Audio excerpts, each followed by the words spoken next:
Randall Carlson, welcome to the show, man. Well, thanks for having me, Shawn. It's great to be here. It's my pleasure. Been looking forward to this. It's my pleasure. And here it is. It's actually happening. I first saw you on the Ancient Apocalypse series with Grant Hancock, and that really caught my interest. And then I saw you on Rogan, and then that just took me down the whole rabbit hole. Oh, good. So, I'm really excited to have you here. I love these kind of topics. So we're going to talk a lot about ancient technologies and ancient civilizations and some of the stuff that you're doing now with education.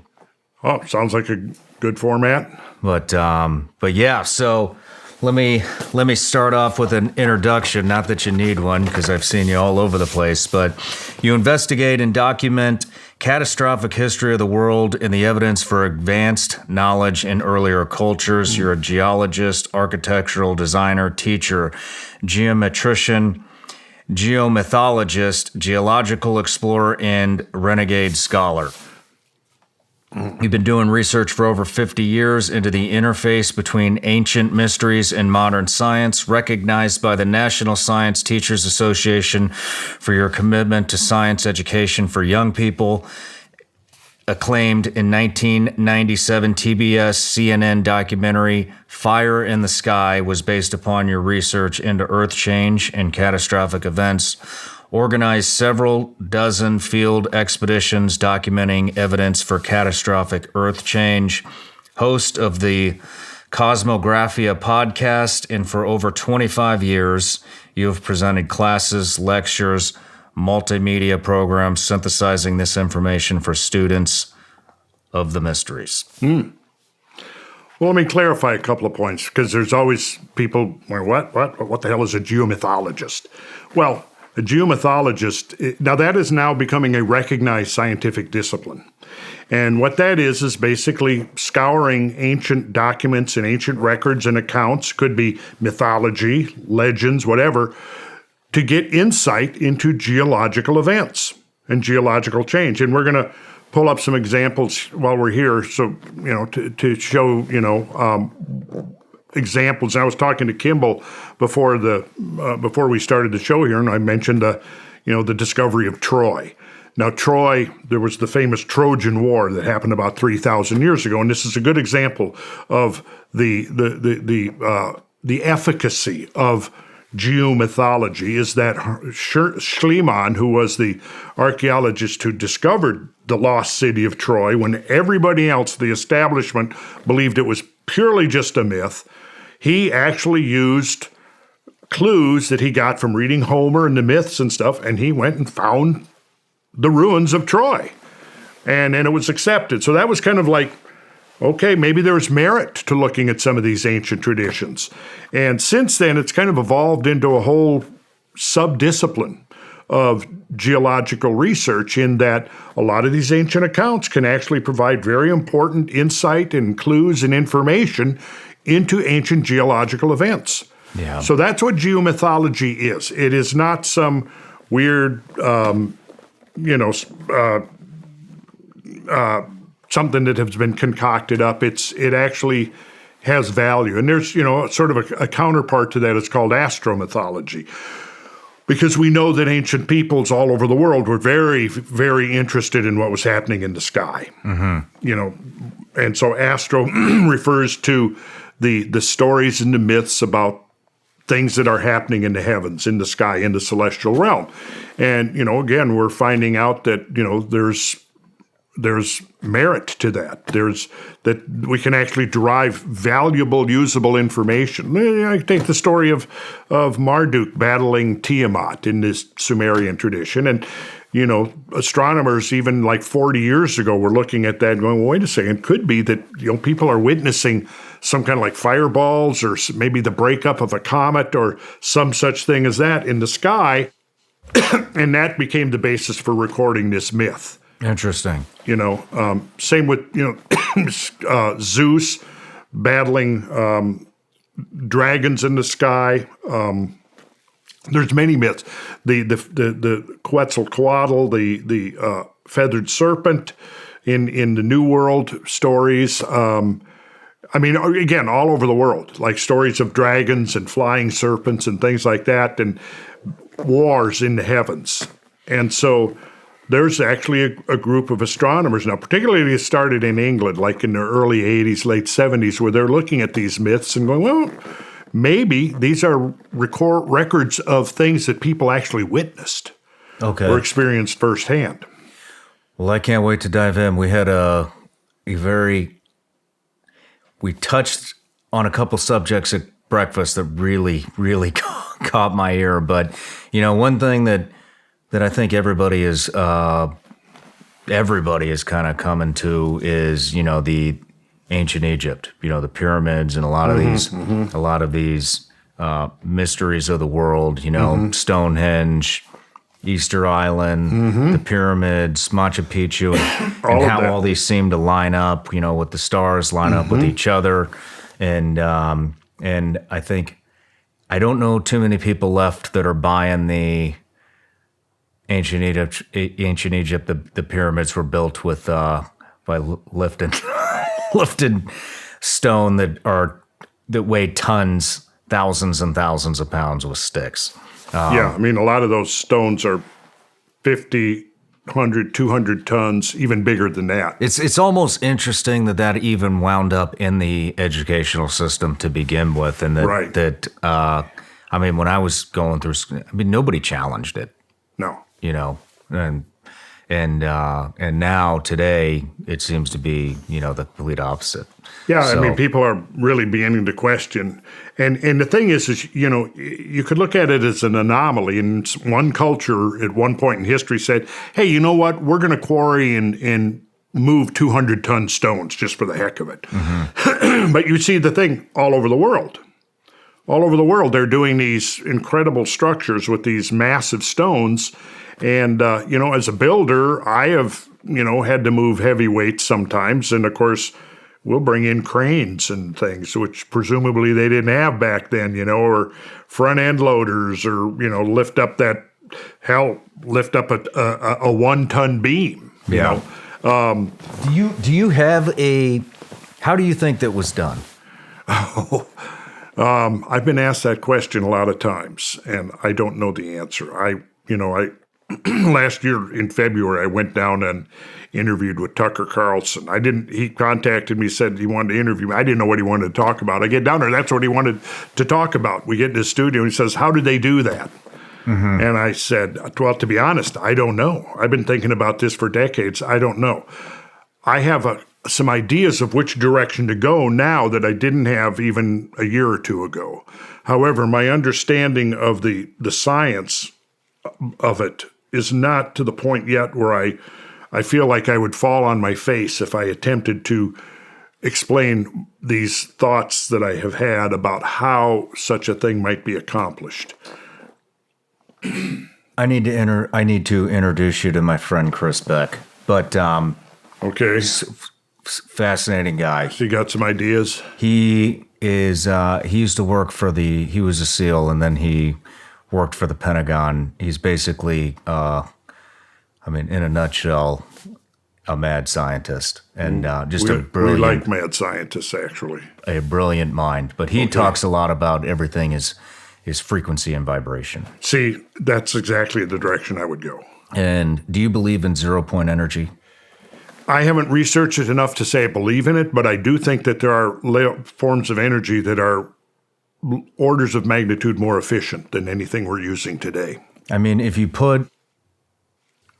I believe they were able to harness some type of energy out of the earth to move those. I don't see any other way. That's exactly the direction I would go with it. And if you put if you just put a block or a paperweight or whatever on a table or on top of a speaker and apply frequency and vibration, it moves on its own. And so if you had some people guiding where that needed to be moved, that seems to be the only... I don't know how the hell you would do it or how you would harness the energy or create frequency and vibration to be able to vibrate the earth to get people. Basically, we're talking about levitation, and I just don't see any other way how to do it. But it seems to be the only logical explanation that. I think levitation was probably a scientific reality to ancient cultures. Yeah. Interestingly, the stories about the Ark of the Covenant, it was sheathed in gold, and it would have been extremely heavy. Would have been very difficult for people to lift and move. And I've seen some calculations of how heavy the damn thing would have been. And, it was carried on staves because no one, according to the accounts, no one could touch it, lest they would get fried somehow. But I noticed, interestingly, that, the tribe that was the only tribe that was allowed of the 12 tribes to actually transport and move the Ark of the Covenant. Do you know which tribe that was? I do not. The Levites. The Levites. Levites. Levity. Levitation. Got it. Got it. And, having looked into some of these mystery religions like Kabbalah and stuff that say that there's hidden meanings to the words in the language, homonyms and synonyms and things that, that's the whole basis of the Kabbalistic system. That caught my eye, and I thought, that's an interesting coincidence. Yeah, very interesting. Well, before we get too far into the weeds here, and I can't wait to get there, I have a Patreon, and I give everybody, they're the reason I'm here, they're the reason you're here, they're our top supporters, and so I give them an opportunity to ask the guest a question. So this is from Dylan. Okay. And Dylan wants to know, here's his question. What were some of the hypothesized steps that our surviving ancestors took to survive a 20 to 30 degrees Celsius environmental temperature change and build back a new society? Okay, I don't know of temperature change that extreme, although we're looking at some very extreme. I mean, we're looking at 10 to 12 degrees Celsius, which would be about 18 to 20 degrees Fahrenheit. But that's way beyond anything we've experienced in recent times. Yeah. Coming out of the Little Ice Age 150 to 200 years ago, temperature of the planet has warmed about a degree. So we're looking at warming of 20 times that much. And some of the studies based on ice cores, Greenland ice cores, Antarctic ice cores, other kinds of proxy evidence, the time span in which this temperature change occurred has gone from 1,000 years to a century, then from a century to a decade, then from a decade to 5 years, and now the latest, as we get to this ever more refined temporal resolution, like from the studies of ice cores, it's down to 1 to 3 years. So what happened? That's a mystery.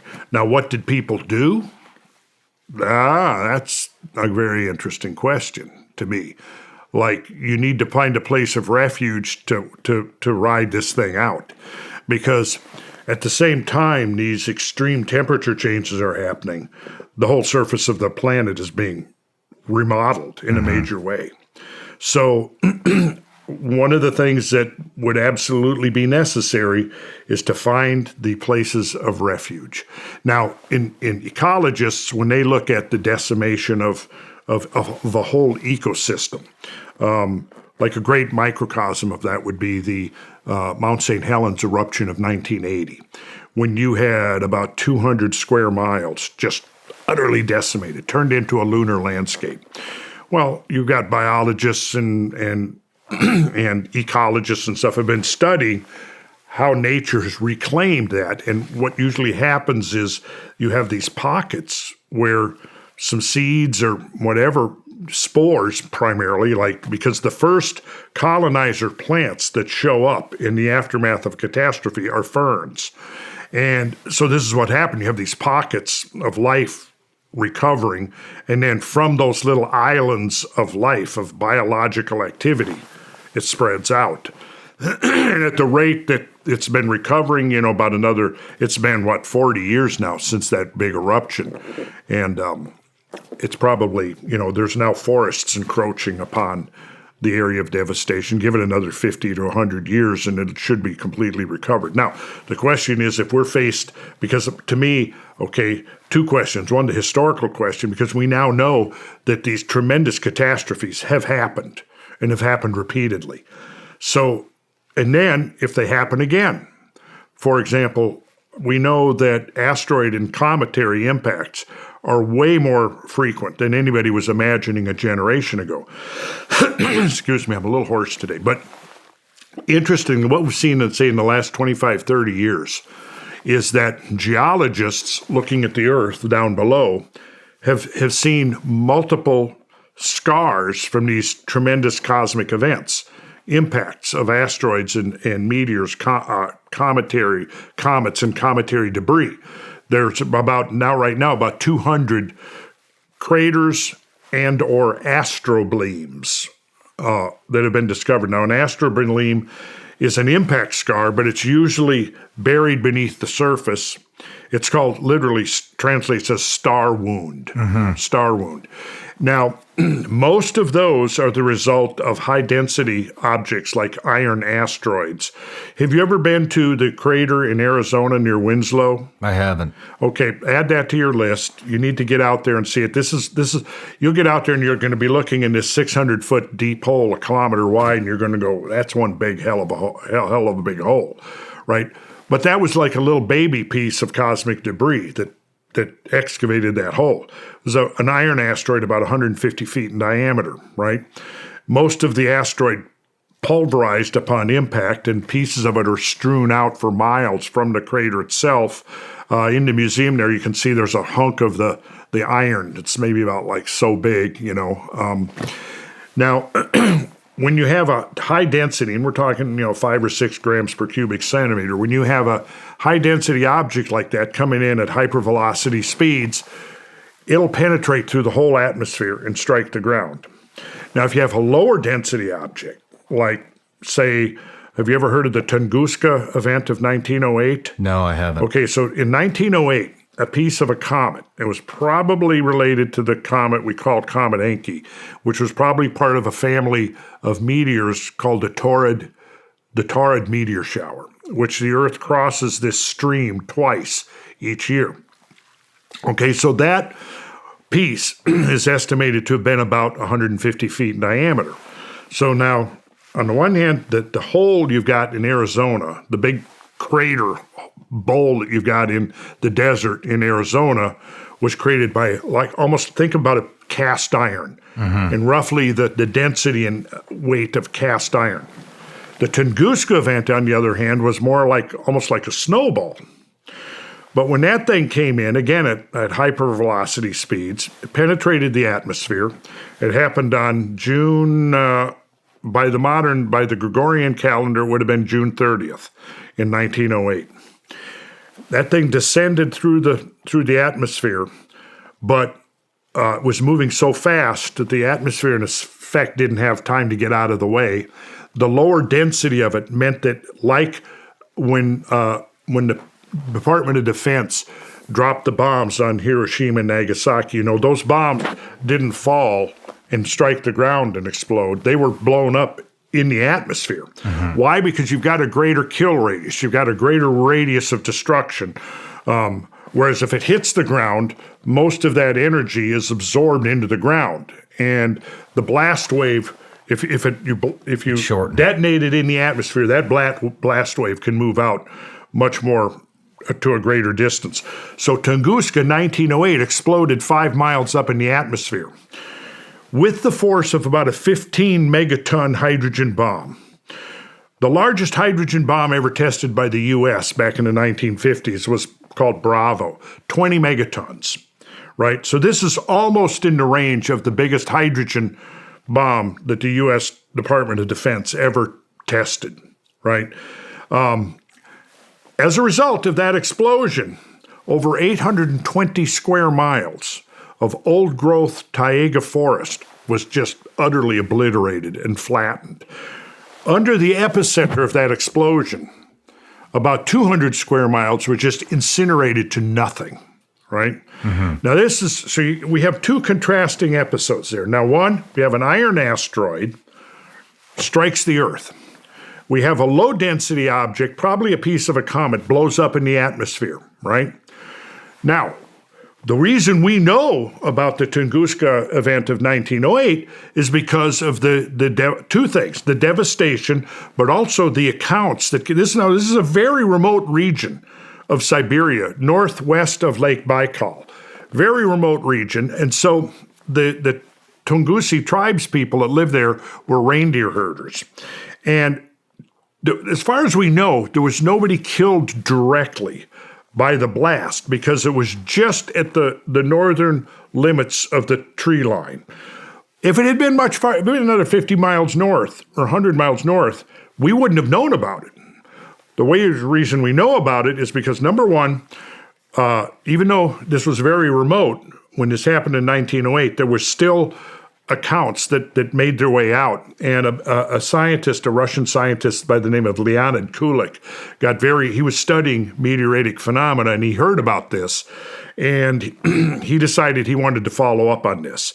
So I think it was 1927 or 1928, he journeyed to this small village, Vanavara, I think is what it was called. It was the closest human habitation to this event.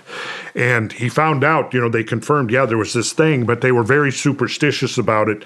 They did not want any outsiders to go there because they felt like it had been a visitation from the fire god Agni. And they witnessed this thing from the distance, and it completely, they were so blown away by what happened. And then, of course, some of them traveled in but the only thing that was probably killed in mass was reindeer herds. So some of the reindeer herders had gone up looking for their reindeer, and of course they could find no trace of them. They'd been just incinerated and obliterated. So did this explode in the air? Is this exploded in the air. Okay. Exploded about 5 miles up. So that's a major difference between these two. Now, if we think of the objects, the cosmic objects that could strike Earth, those are the two endpoints of a continuum. The high-density iron-type objects and the low-density cometary-type objects, and then you can have everything in between. So you're talking about roughly a gram per cubic centimeter, which is like a piece of ice, or 5 grams per cubic centimeter, which is going to be like a piece of cast iron. And then like in the middle, you've got what are the chondritic meteorites that are about 3. So if you went out next to a creek and you picked up your standard piece of rock, sedimentary rock, it's going to be about 3.5 grams per cubic centimeter. So that's right in the middle of the spectrum. Now, here's the thing I'm getting at. When we start crater counting to try to understand how many times the Earth has been impacted, we're looking at objects that actually strike the Earth. Mm-hmm. Now, if you had an event like Tunguska, 1908. How many, I'm just curious, do you know how many times the Earth has been struck by some type of a meteor or a comet? That's what I'm getting at. Perfect. That's exactly what I'm laying it out so that, right? So here's the thing. If you have an event like Tunguska, 100 years from now, there won't be any trace of it. The trees that were knocked down will have all been rotted away, and there's new forests growing there, right? And we wouldn't even know about it, right? Whereas the Arizona event, Meteor Crater, that happened some 50,000 years ago. So that big hole in the ground is still there, right? And we can see it, we can count it. Well, like I said, there's about 200 craters and astroblems that have been identified on Earth. 200? About 200 now is the census. Now, I just have another question Sure. real quick. How are you able to date when an asteroid hits the Earth? Well, there's a number of different ways. Optically stimulated luminescence is probably the main way now that you can date rocks. But, you can use relative dating where if you know like, for example, if you go out, if you got layers of soil, okay, right, and you go out and you dig a hole, right, now you come back afterwards and you look at that hole and we've cut through this layer, but not this layer. So we know it's younger than this layer, right? Got it. Now let's say we've got remains of life forms in there that we can date. Well, now we can date some of these layers. Or optically stimulated luminescence, not to OSL dating, not to try to get into a technical discussion on that, but it basically is that you have certain atomic structures that are reset when they're exposed to light. So if you've got a crystal that's buried, what's happening is it's through radiocarbon process. It's decaying and producing byproducts. Okay. Right?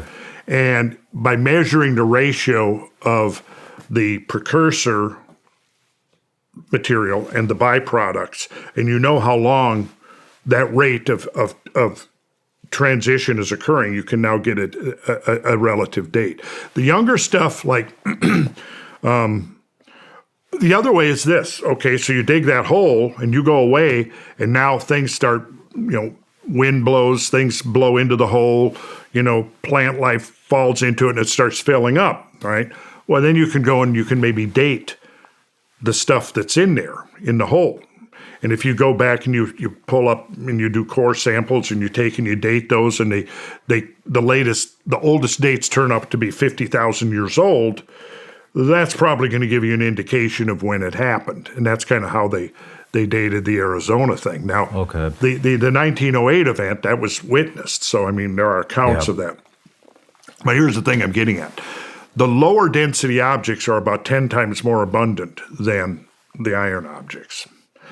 So, and then when you look at the actual craters and astroblems, most of those are on places where there's fairly dense human habitation: Europe, Scandinavia, Canada, the US, Russia. More and more of them are being found in Russia.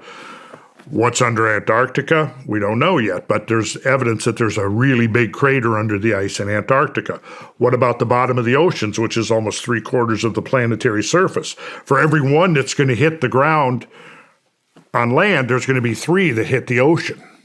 And so now you have marine geologists who are reevaluating evidence for large-scale tsunamis that have made landfall and thinking that some of those are too big to have been formed by simply undersea volcanic eruptions, and may be the result of, a half-kilometer or kilometer-wide object plunging into the ocean that's moving, at 20 miles per second, right? Mm-hmm. But my point, and this is the takeaway, is that the events like Tunguska that don't leave a lasting impression are way more abundant than the ones that dig holes in the ground. So if you're just counting holes in the ground or scars in the surface of the earth itself, you're going to be undercounting. That's my point. So we're kind of in a position now of reevaluating just how many times perhaps we have been affected in the past. And here's again, now we turn to astromythology or geomythology, and we have hundreds of accounts from all over the world of things that once you got this picture in your mind of what an event like that would be, it sounds like that's what they're talking about. Interesting. Yeah. How many, do you happen to know how many documented cases are maybe within the past, 200 years? Of impact type events? Yes. Well, the big one, of course, was 1908. Okay. But there's also evidence now of a similar event happening over Brazil in the 1930s. Really? Yeah. There's also evidence that there might have been a similar type event, maybe even bigger, over New Zealand. What is the evidence? Well, the evidence, and the first thing, like in the Brazil event, that was, who was it? I think it was some Catholic priests that were going in there to try to convert the natives, and they started hearing these tales, and then later, some scientists went in there and they found what looked like that there had actually been 3 strikes of 3 objects that came in together. And individually, each one was smaller than the 1908 event, but taken together, the total energy released may have been in that scale. Wow. And I mean, there's the evidence is accumulated. There's a researcher, a geomythologist named Bruce Massey, who's done some incredible work on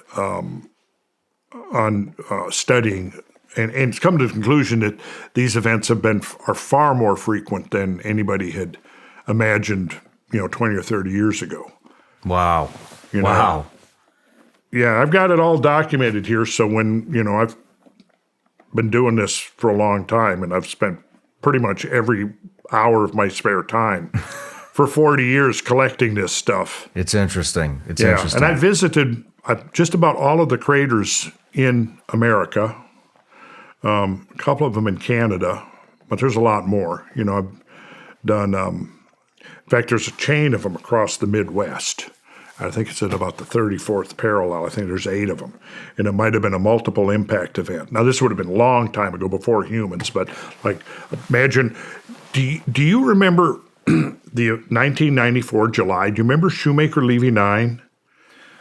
Think about when there was a multiple impact into Jupiter. I think it was the second week of July, 1994. I do not remember that. What were you doing in 1994? I was probably in middle school. Okay, that would explain why. Now, see, the crime there is that you were probably in middle school and you didn't have any teacher telling you about this. We were learning about ancient Egypt and how they propped those blocks up with sticks. Really? That's what I was doing in 94. Oh, 94, okay. Well, in 94, so this, at the time, it was the most watched astronomical event in history. And in 15 months earlier, in March of 93, astronomer David Levy and astronomer Carolyn Shoemaker, wife of Gene Shoemaker, who was a famous, he trained NASA astronauts and stuff when they were going to the moon. He was a geologist. And so David Levy and Carolyn Shoemaker, who was Gene Shoemaker's wife, discovered, they were looking at Jupiter and they saw a comet just making an appearance. It had just orbited around Jupiter and it was just appearing from behind Jupiter when they discovered it. So it was like discovery of a new comet. Suddenly there it was, coming from behind Jupiter. They began watching it, and over the next few days and weeks, they could see that the thing had broken into pieces. And so what had been a single nucleus turned into 21 new separate individual nuclei. And the reason that happened is because, first of all, comets aren't really cohesively and solidly bound. The nucleus can be fragmented fairly easily, right? Jupiter has this intense gravity field, and there's a principle called the Roche limit, where an object coming too close to a larger body like Earth or Jupiter or whatever, if it passes within that Roche limit, the gravity is so strong that it'd overcome the bonding of the object and it'll fragment. It'll literally, the gravity of Jupiter tore this comet nucleus apart. So the astronomers started tracking and they could see these pieces spreading out in space. They called it the chain of pearls. And it took about 3 months of observations. And within that 3 months, they were able to recreate the entire elliptical orbit of the thing. They were able to determine, because of the velocity of it, they now had the velocity of these pieces and they had the geometry of the orbit. So they sort of fast forwarded it and they go, okay, in July of next year, July of 94, it's going to it'll recross the orbit of Jupiter. But here was the interesting thing. When it's recrossing the orbit of Jupiter, guess what? Jupiter is right there. So they knew that it was going to be an impact, and they predicted this a year in advance. So I believe it was the second week of July, 1994, 21 pieces slammed into Jupiter. Any one of those pieces, had it struck Earth, would have caused a global catastrophe and probably pulled the plug on our civilization. Wow. Wouldn't have been an extinction level event, but it would have been enough to basically put us back to the Stone Age. Wow. And there were 21 of those pieces, and up until that point, no one had ever expected that they would witness such a thing as that. So that was an important milestone in thinking about catastrophism and the probabilities or possibilities of such a thing happening on Earth. Do you, just back to the Patreon question, do you have any, do you think about that? How humanity may have survived or sought refuge? Well, you want to turn back to mythology? Yeah, let's do it. Let's do it. If we were faced with something like, if we can go back to now what's almost certainly a real strictly event. in mythology. Okay, so here we got mythology. And here we have scientific evidence that Earth was blasted around 12,900 years ago by a multi-impact event. Okay. A smaller version of what happened to Jupiter. Okay? Now, we've been around, modern humans have been around for probably a couple of 100,000 years. So the event that happened is called the Younger Dryas. Younger Dryas was initially it was an extreme climate event that was documented in Europe because it's named after a flower called Dryas octopetala. Dryas octopetala is a polar wildflower that loves the cold. So when these botanists and whoever was studying the plant, they saw that it was growing in Europe during the Ice Age, when Europe was 10 degrees colder than now, and then it disappeared for about 1,300, 1,500 years, and then it suddenly came back again. So from that, they concluded, well, you've got this cold-loving flower that was there, then it was suddenly gone, and then it reappeared. So you had this interval where it warmed up, and the flower didn't like the warm weather.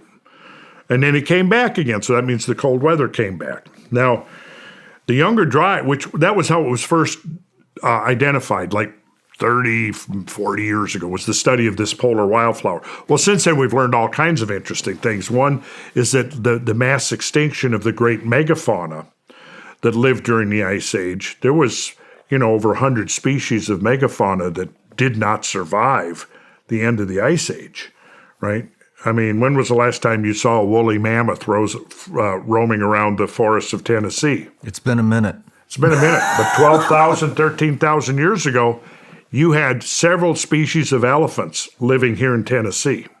Interesting. You don't think about elephants, you think Africa, India, but you don't think North America. An elephant is a proboscidean, meaning it has a long snout, a long nose. Up until the end of the last Ice Age, there were 4 species of proboscideans living in North America. Think about that. Mm-hmm. They're all gone now. What happened to them? Well, there's different theories. One theory, which I think considered to be ridiculous, is that they were hunted to extinction by nomadic tribes of hunters.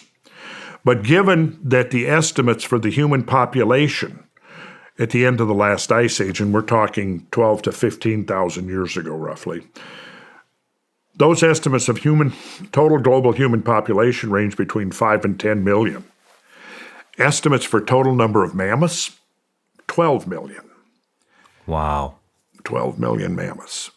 That's just an estimate, but it's probably in the ballpark. Now, let's say you got 10 million people. How many of those people, now that's women, children, elderly, how many of those are going to actually be hunters? And hunters that are capable of taking down a mammoth. It's 25% or less. What? 25% or less. That's probably about right, yeah. So what does that leave? A couple of million people were able to exterminate every mammoth on Earth in less than 1,000 years? No way. No. And then when we look at the circumstances under which we find those mammoths and other extinct animals, that's not, we find them frozen in permafrost. There was a Rogan podcast where he had John Reeves, who's a gold prospector, and he owns a large tract of land in an undisclosed location in Alaska. On his land, there's a valley that's filled with permafrost. When you dig into that permafrost, half of it is the remains of extinct megafauna. Bones, twisted ligaments, pieces of muscle that have been, skin that had been frozen. It looks like they took a whole ecosystem, dumped it in a gigantic blender, blended it all up, and then dumped this shit in the river valleys of this area in Alaska. Now, those kinds of things have been documented for over 200 years. Explorers up there seeing that kind of stuff. Coming out of the Yukon, coming out of Alaska, coming out of Siberia, for years and years and years, they were exporting mammoth tusks, ivory, right? To this day, a lot of old pianos built in the 1800s and stuff have mammoth ivory that are the keys. Thousands and thousands of those tusks were dug out of the permafrost. They didn't end up there from human hunters. They were destroyed in some type of a catastrophe. The most likely trigger for catastrophe, I think, is from out there. And in some of the bone beds up in those areas, they've now discovered iridium, platinum spikes, which are delivered to Earth via cosmic impact. That's how they discovered that, originally came up with the theory that the dinosaurs had been killed in this great impact, was because they discovered a layer that's right there at that KT boundary layer, 66 million years old, below which you had dinosaurs and above which there were no dinosaurs. In the late 1970s, they took a closer look at that layer, and they discovered it was more than 100 times richer in iridium than below or above that layer. They said, where the hell did all this iridium come from? Well, they knew that iridium is delivered to Earth via cosmic impact. So this was a group that was looking at a KT boundary layer in Italy. And they contacted their colleagues, first in Denmark, then in New Zealand, because they were trying to determine, well, how widespread was this? It looks like there was a dusting of iridium. Well, they contacted their colleagues in other places around the world, and they said, go back, take a closer look at that KT boundary layer, and see if there's an iridium spike. And in every case, there was an enormous enhancement of iridium, which led them to then believe that the entire planet got dusted with iridium. So how do you do that? Well, again, you blow up an asteroid and you distribute its debris pulverize it so that its debris is microscopic, and you inject that into the atmosphere, and the atmosphere carries it around the planet. From the concentration of iridium, they were able to calculate, and based upon, we know that two things. When we pick up meteorites in the field, they can measure the amount of iridium or other group, platinum, ruthenium, zirconium, other platinum group metals. They can actually measure directly in the meteorites. Then you can look at the spectral emissions of asteroids. And those substances will have very distinct spectral signatures. And so they were able to estimate, okay, we've got X amount of iridium. Given the percentages of iridium that we know is in an asteroid, how big of an asteroid would it have to be? And they came up with they did the math on it. So it's going to have to be about 6 miles in diameter. Then they said, okay, if you've got a 6-mile diameter asteroid with a closing velocity of 20 miles per second, what size crater is that going to create?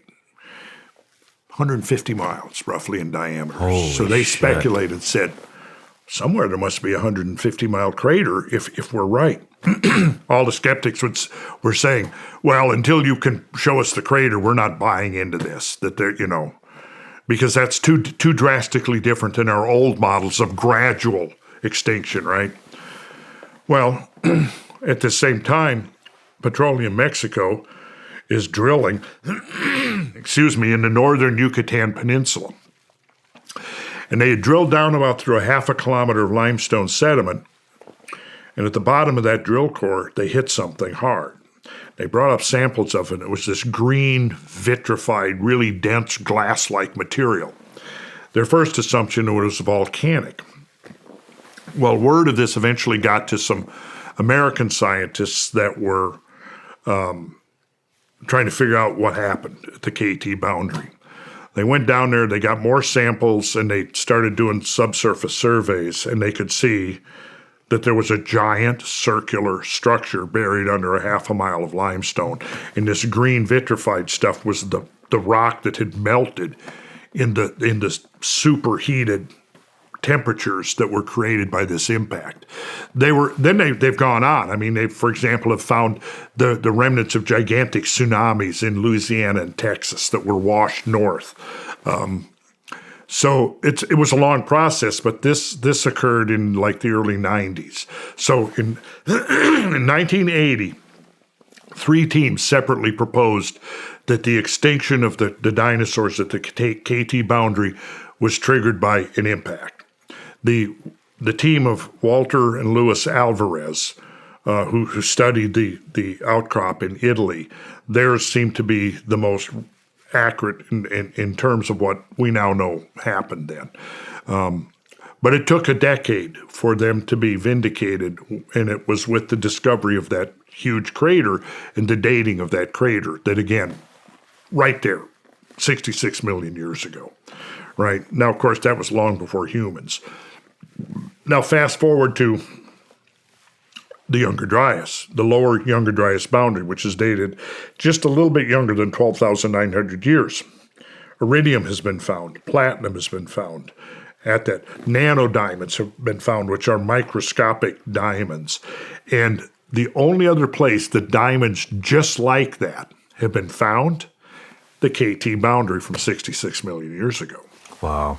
So it's almost certain that but we still have large factions of the scientific community that doesn't want to go there, doesn't want to admit that there could have been a global catastrophe 12 or 13,000 years ago. And, part of the political narrative now is that humans are causing the 6th great mass extinction, and Exhibit A is the fact, oh, look what humans did to the woolly mammoths. They exterminated them all. So there proves that humans can cause mass extinctions. They don't want that to be taken away from them, so they're refusing. That's part of it. But there's a whole group of them that just, as the evidence continues to accumulate, they just do not want to go there. At some point, it'd be really you should get George Howard. George Howard. He has a website called the Cosmic Tusk, and he's been in the forefront of this research probably since the 80s. Interesting. Right? He's also was one of the co-authors of a paper that came out in 2007 that proposed that the mass extinction was caused by some type of an impact. That was 2007. And that ignited a firestorm of controversy. It's gone back and forth and back and forth. But at this point, I think 8 to 10 teams around the world have independently verified that there is the fingerprints of a cosmic impact event that occurred around 12,800 to 12,900 years ago that seems to be right there along with the mass extinction. Now, back to the question, which is where would people have survived? And were such a thing to happen again, where could people survive? Well, there are places around the world. Like, for example, if you look in Africa today, where's the greatest concentration of megafaunal species in the world today? Africa, right?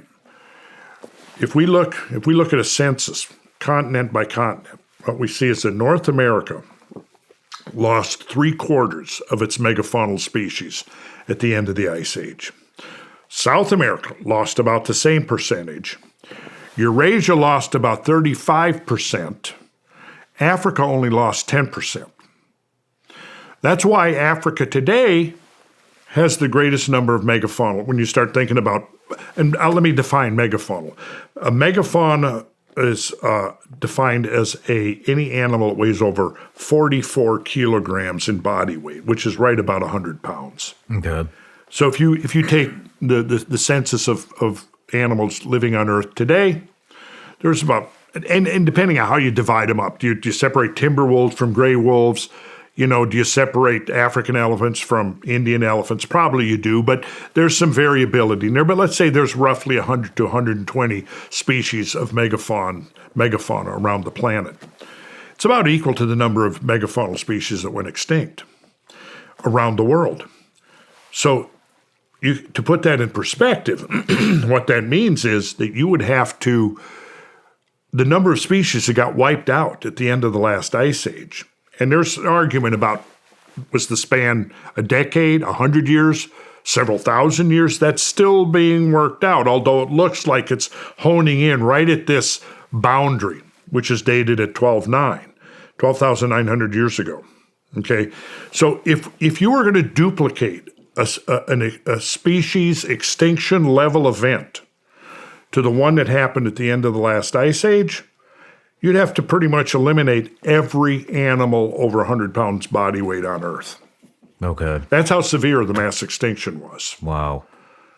And that's not even considered one of the great ones in Earth history.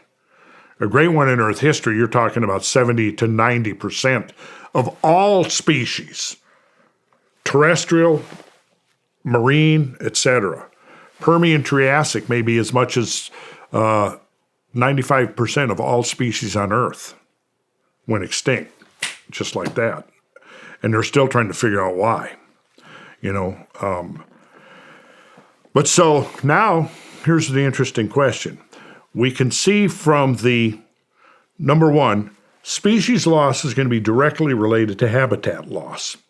The greater the loss of habitat, the greater it will affect species that are adapted to living in that habitat. So you can conclude from that if 3/4 of the species of North and South America went extinct, that was where the greatest habitat loss occurred.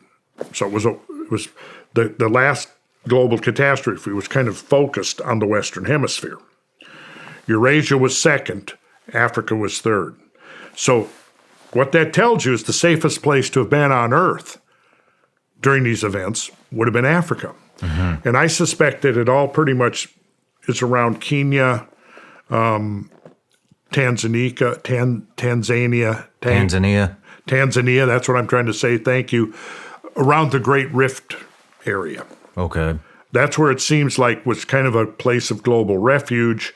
You had the greatest survival of species, and once the dust settled in the aftermath of these events, they were able to repopulate. So nobody really sought refuge. It was just luck of the draw where you were on the Well, on the now map. you get down to a really interesting question. I think that the plausible scenario might be that you had survivors of two types. Those who survived by the luck of the draw, and those who survived because they knew it was going to happen, they planned for it, they prepared for it. And You think they knew it was going to happen? I think we could make a strong argument that somebody did know. How so?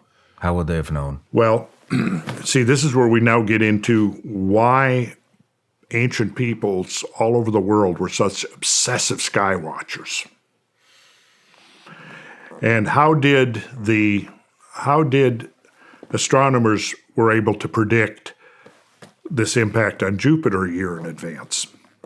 Now, I think that we could make the argument that there was, whatever you want to call them, a priesthood or whatever, whose job it was to monitor the skies for generation after generation.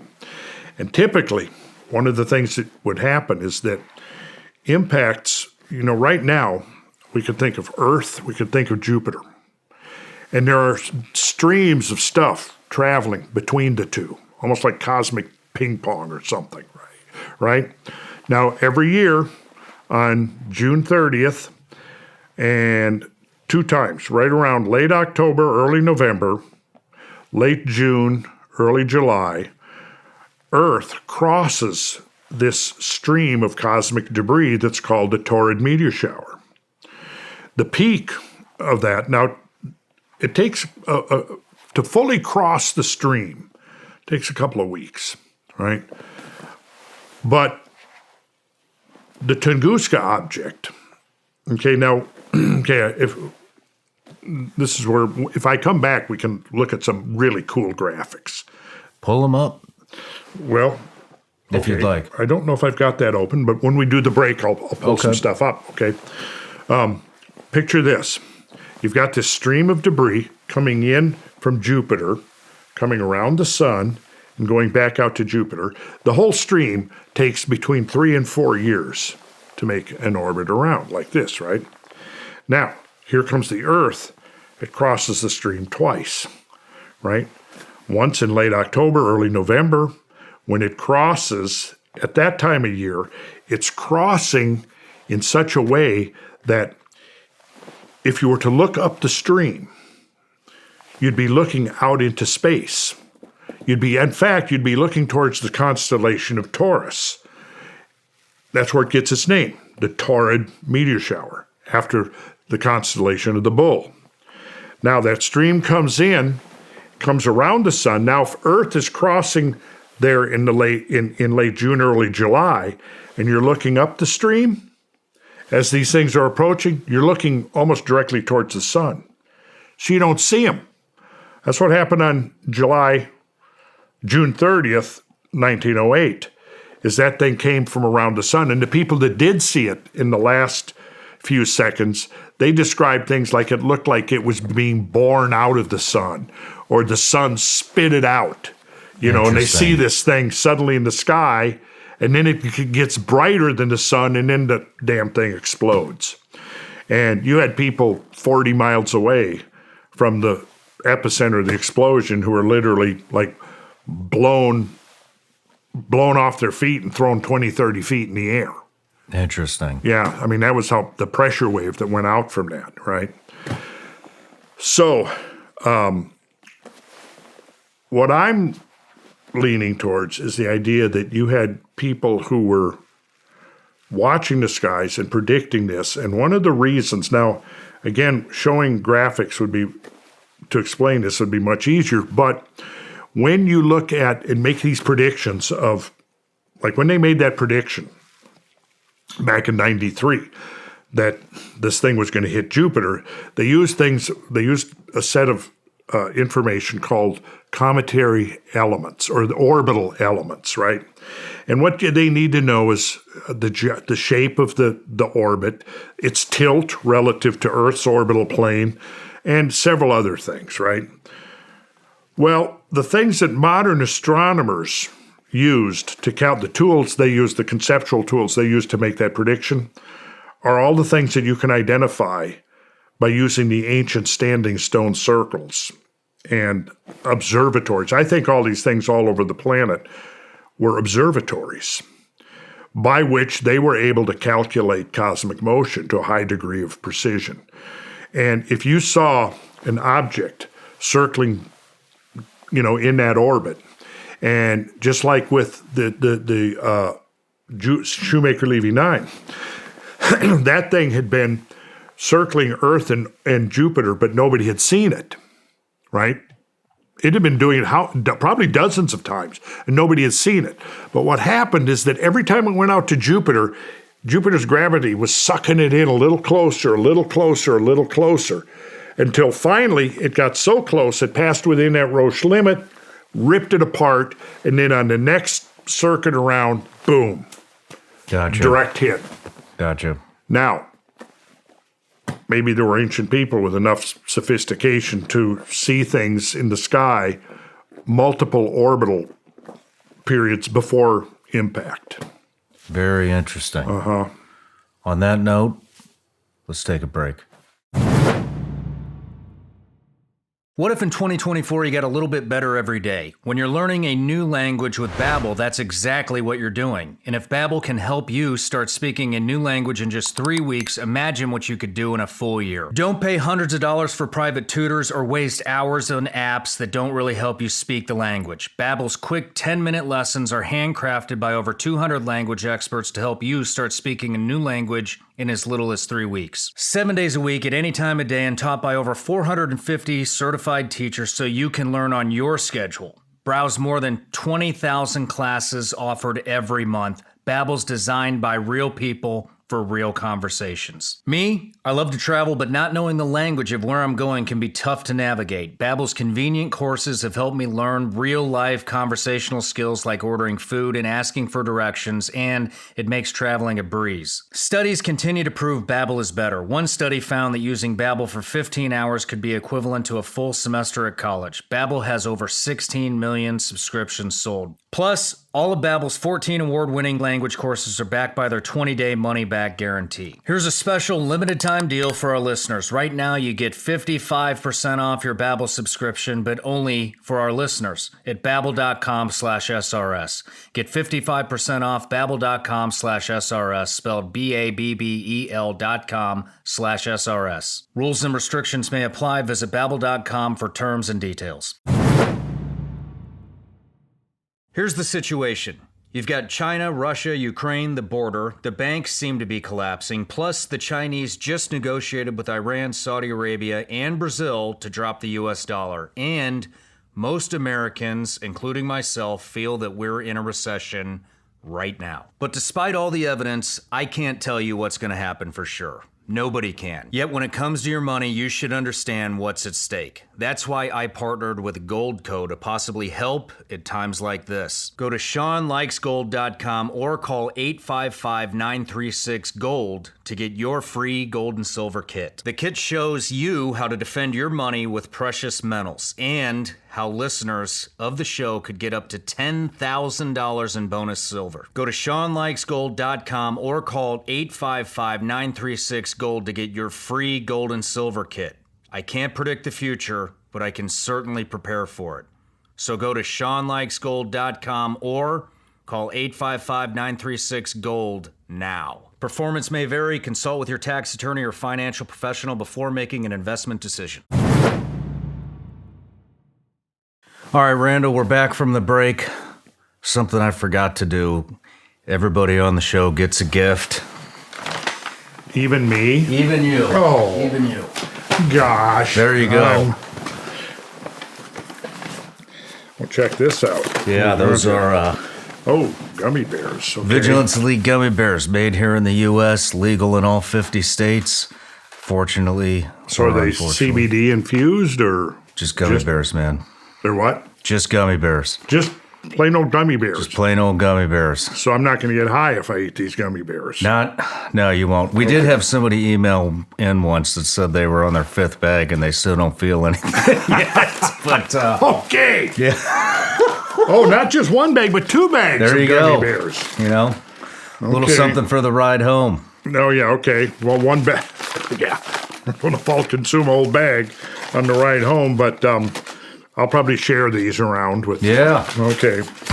But what else is in here? It's just some stickers and stuff like that. Well, Shawn Ryan Show. Okay, well, otherwise people they won't believe that I was actually on your show. Look at this. Okay, Vigilance Elite. I like it. Right on. Vigilance. Absolutely, man. Love that logo. Thank you. Yeah. But, so we had a little side conversation downstairs about a study that was done on children who grow up in and around nature, and kids that grow up just with technology. And I pulled it up here on my laptop, so I will just I'll just selectively read. I'm not going to read the whole thing,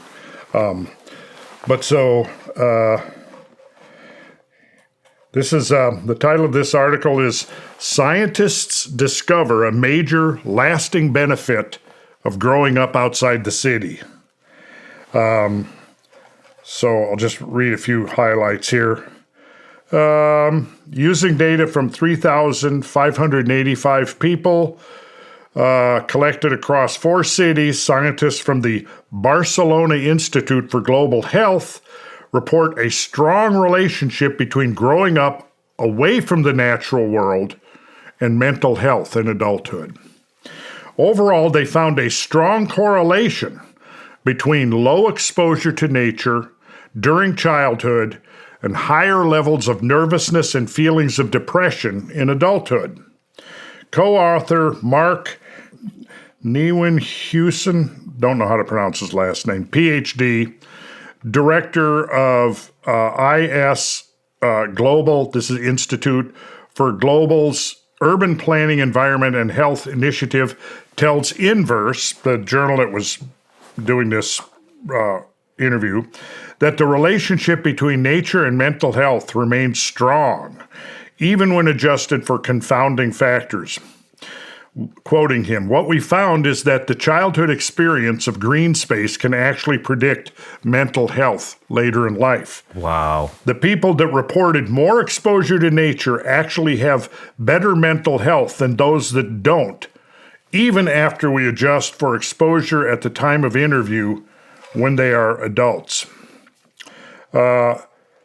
Let's see. For one thing, many studies have noted nature's ability to reduce rumination, a risk factor for mental illness. Spending time in nature, this is one of the other researchers, Zalema says, has been linked with increased self-esteem, this is in nature, increased self-esteem, quality of life, and physical activity, as well as lower body mass index. In this sense, nature itself is beneficial. These findings fold into the biophilia hypothesis, the idea that humans intrinsically seek out connections with nature, including exposure to green spaces. An offshoot of this idea is that nature promotes certain developmental changes in the brain, particularly in children, that may not happen when we are removed from it.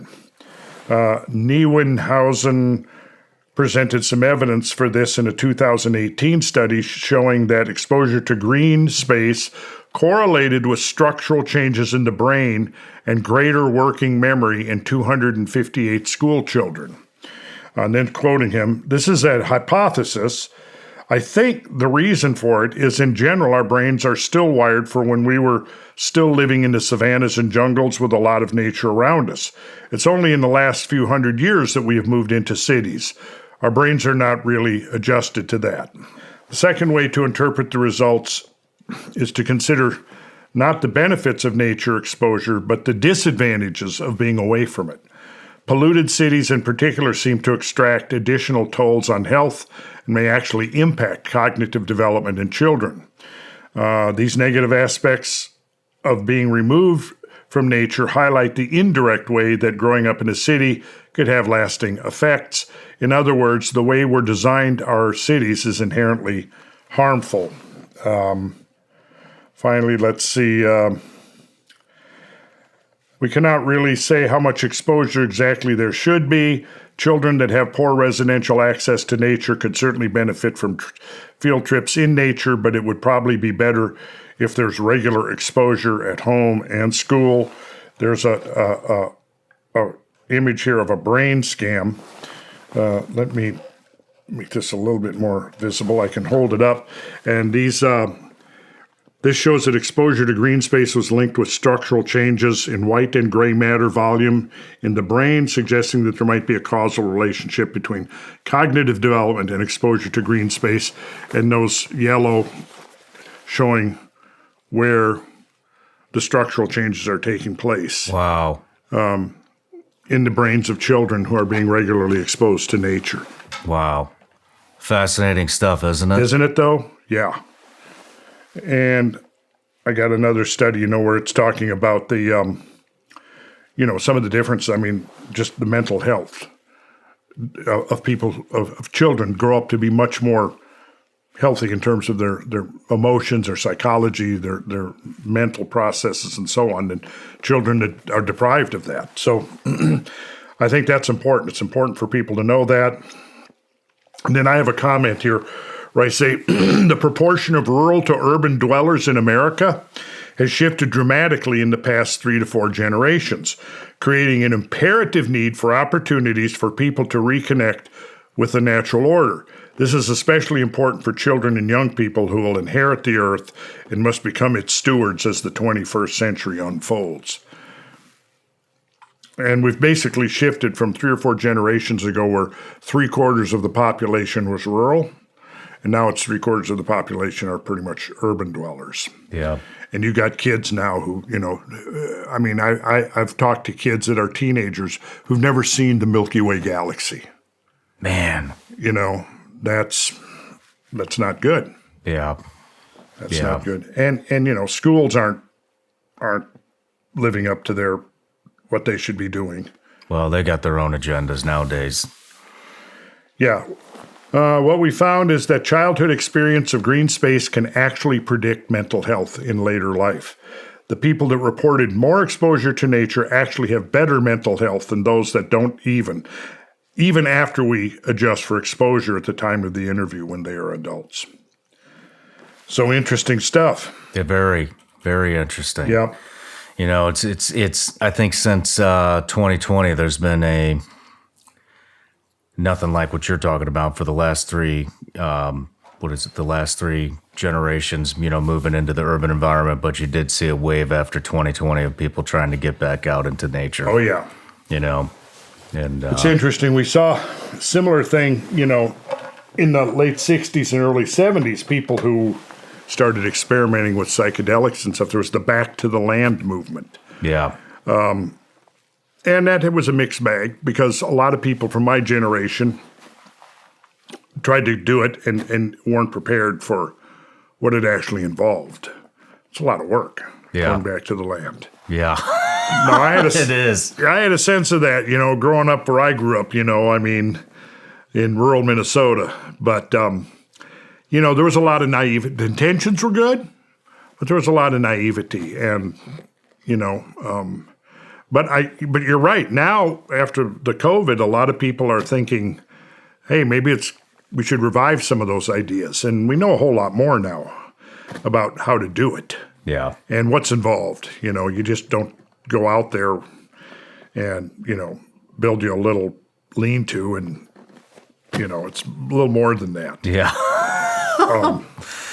We live out there and there's no way in hell I would ever move back to the city. Yeah. Not a chance. Well, like we talked about earlier, my building business kept me tied to the city because that's where all my clientele was. But now that I'm shifting out of that into more teaching and podcasting and stuff and making a living doing that, and I did pretty good last year, but, I spent it all. I built a barn and I built my studio. Yeah.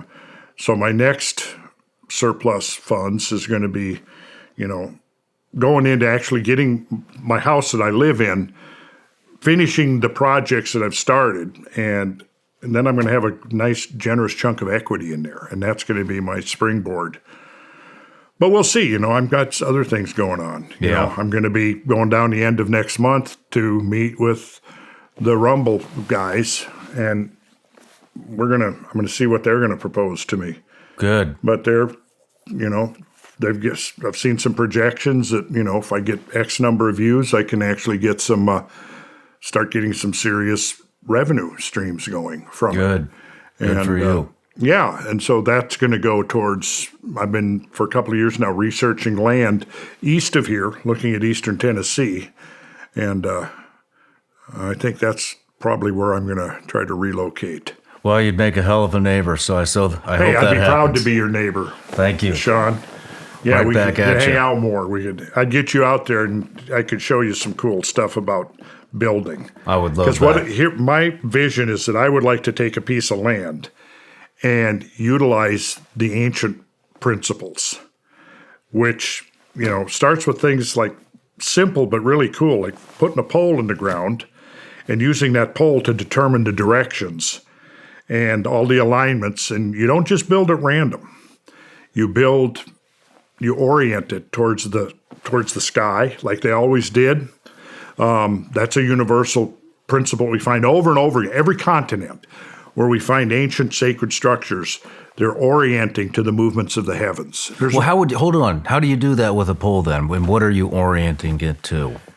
Well, okay. So first thing you do is you put a pole in the ground, and then you would draw a circle around it. Now, in the old days, they would use a knotted rope or a chain with links, and you could determine the length of the chain by the number of links. And typically, a lot of the chains that came from Europe the links were carefully manufactured to be 0.792 degrees, which is interesting because then you get certain numbers like 7,920 inches, right? And that gives you some interesting geometric correlations. But anyways. Like what? Well, correlations like one of the ancient units of measurement is a furlong. And the only place that I know of that a furlong is still used today is in horse racing. It's 1/8 of a mile, 660 feet. Well, if you translate that into inches, it's 7,920 inches. Now, interestingly, if you took the Earth, the Earth is not perfectly spherical. It's rotating, so its mass moves towards the equator. It's called an oblate spheroid, right? So the diameter of the Earth varies by 26 miles. The equator is 26 miles longer than the polar diameter. No shit, I had no idea. Yeah, hey, if it wasn't for that, man, we'd be screwed. The Earth would be wobbling all over the fucking place.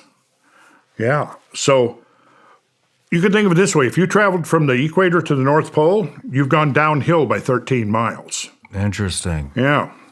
So that oblateness, it acts like a flywheel that stabilizes the Earth, right?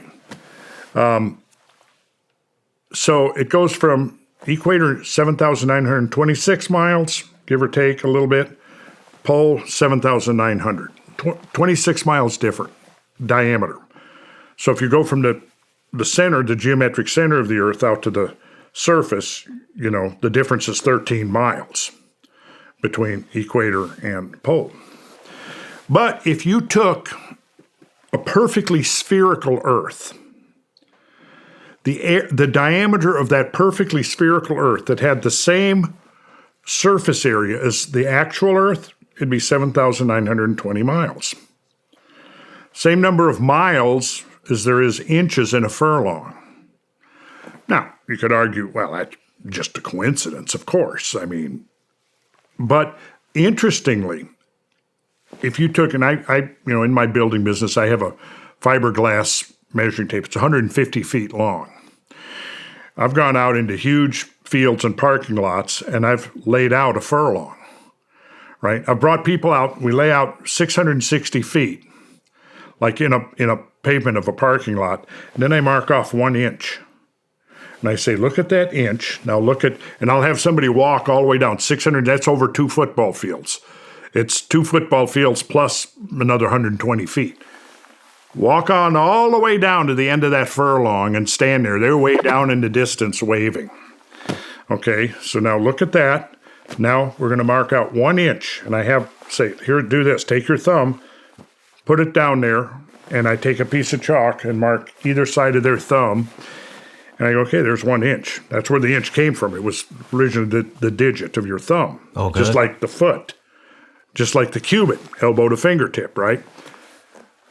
That inch that we just marked to this furlong is the same ratio as 1 mile is to the diameter of the Earth. That's a very interesting mental exercise to do. Yeah. Right? Yeah. But that number shows up in a bunch of other interesting places as well. There's a legend about Joseph of Arimathea, who was generally considered to be the uncle of Jesus Christ. And it was in his house that the Last Supper was held, right? Mm-hmm. Where Jesus had the cup and they drank, all the disciples drank of the cup and ate of the wafers. It was all ritualized. It was Joseph of Arimathea that went to Pontius Pilate after the crucifixion and asked Pilate to release the body of Christ to him. And Pilate didn't believe that Jesus was already dead because he'd only been on the cross 6 hours. And crucifixion was designed to be a long, slow, agonizing death. So Pilate sends the centurion out. He says, go see if he's actually dead. the tale goes, and you have to kind of piece it together from the four Gospels. Centurion goes out, pierces the side of Christ, describes blood and water issuing forth, but there was no response from the body hanging on the cross. He goes back and he says, yeah, he's dead. I stuck him with the lance and he didn't respond. He's dead. So Pilate says to Joseph of Arimathea, yeah, go ahead, take the body. So he goes up there and he takes the body down. And according to the legend, now this isn't in the Bible, but according to the legend and the stories, he had this cup that was used at the Last Supper, and he caught the blood and the water coming out of the side of Christ. He sealed it up, and after a whole series of adventures post-crucifixion, he eventually makes his way to England. And he presents himself to a tribal chieftain there named Arviragus. And he comes there with 12 disciples, and he tells Arviragus he's there to establish a new church. And Arviragus gives him 12 hides of land. A hide is an ancient British unit of land measurement that's equal to 120 acres. So 12 hides of land means 1,440 acres. Now that's a Bible that has recurred reiteratively in the Bible. There's in the book of Revelations that describes the holy city descending from God out of heaven, and it has it's 12,000 furlongs in the King James. The length, the height, and the breadth of it are equal. The city lieth foursquare, and the length, the height, and the breadth of it are equal, 12,000 furlongs. Okay, well, turn 12,000 furlongs into feet, you get 7,920,000 feet. Lob the last three zeros off, and you've now got 7,920. Interesting. Now, Joseph of Arimathea gets this sacred precinct. At the center of the sacred precinct, he builds a little circular church, 39.6 feet in diameter. How do we know that? Well, because every time the original circular church at the center of the sacred precinct, which was 1,440 acres, 12 times 12 hides of land, right? Every time it fell into disrepair, it was repaired or restored, and the original dimension of that circle was carefully preserved all the way down until the Middle Ages, 1,000 years later, and an abbey was built there, and a small chapel was built adjacent to the abbey. And it was built in the form of a rectangle, but the width of that rectangle preserved the original diameter of that circular church that was at the center of the sacred precinct, 1,440 acres. Well, if you then take that 1,440 acres and draw it as a square, we don't know for sure if it was a square, but if you did, that square on its side would be 7,920 feet. So in other words, the inch to the furlong is the same as the mile to the earth. The foot to the side of the sacred precinct at Glastonbury, where this is happening in England, is the same. It's 1 foot to 7,920 feet. So the foot is to the side of the sacred precinct in the same ratio. I could keep going with examples like this, see? And this is where it gets, to me, really kind of weird and bizarre. Because, you're the skeptic, the reductionist is going to immediately knee-jerk say, it's all just a coincidence, you're playing with numbers. But it happens over and over and over again.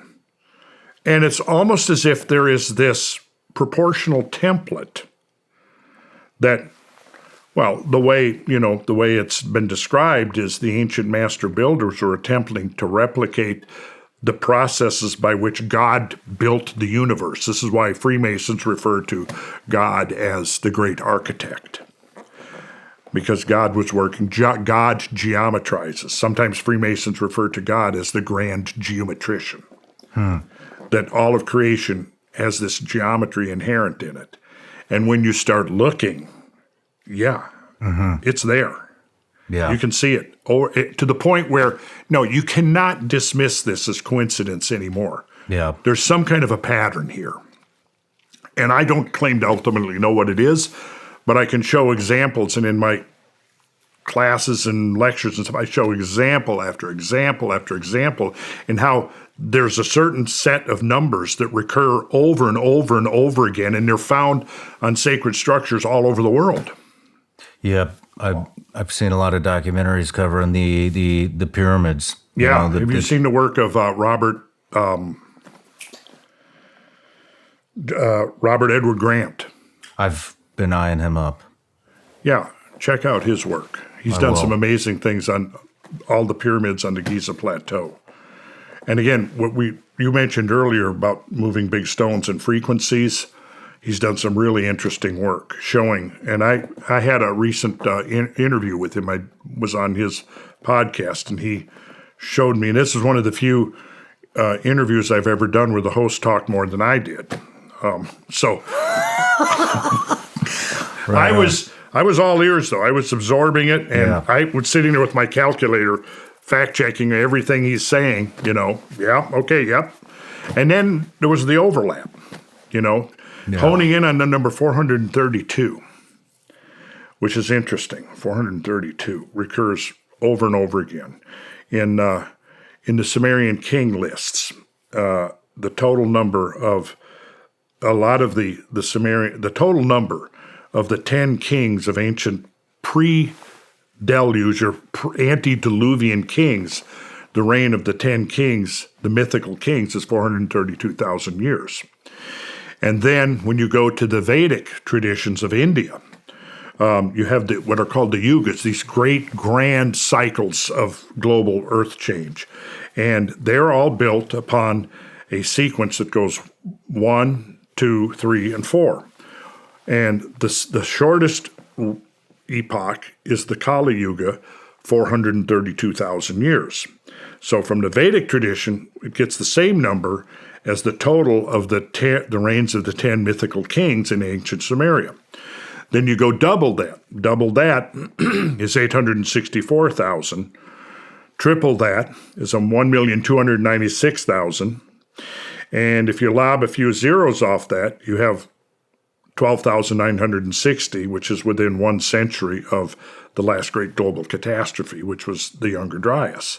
Now, science has dated that event and said, yeah, here's this global catastrophe, without any reference at all to the fact that these numbers show up in ancient traditions, talking about these great epochal cycles of time. What is the God frequency? Is it? I don't know what that is. I've heard of it, and I don't know. I wish I could answer every question that everybody has, but I can't. Yeah, I don't have my phone on me. Back to reason I'm curious. I told you I'm building the studio. Yeah. So the pole. Okay. What do you orient your buildings to? You put the pole in the ground, and then you choose a length. It should be some sacred length, right? You draw a circle. Now, the pole should have a sharp point on the end. And now, when the sun rises in the east, it's going to cast a shadow to the west, right? Mm-hmm. Now, let's say the sun, wherever it is, whatever time of year it is. If it's after summer solstice, it's going to rise in the southeast. If it's before the summer solstice, it's going to rise in the northeast. But in either case, as the sun is rising, if you've got a picture in your head, the sun is rising up, it's arcing over. Excuse me, at high noon, the sun, at solar noon, that sun is going to be the highest in the sky that it's going to be for that day. And then it swings down and it sets in the west. Okay, now, as it's rising in the east, there's a long shadow that's cast to the west. Now, two things are happening as the sun is rising. The shadow is getting shorter, but it's also swinging around, so that at high noon, when the sun is due south at its culminating point, as it's called, in the arc of its position in the sky, the shadow of the pole is going to be pointing due south.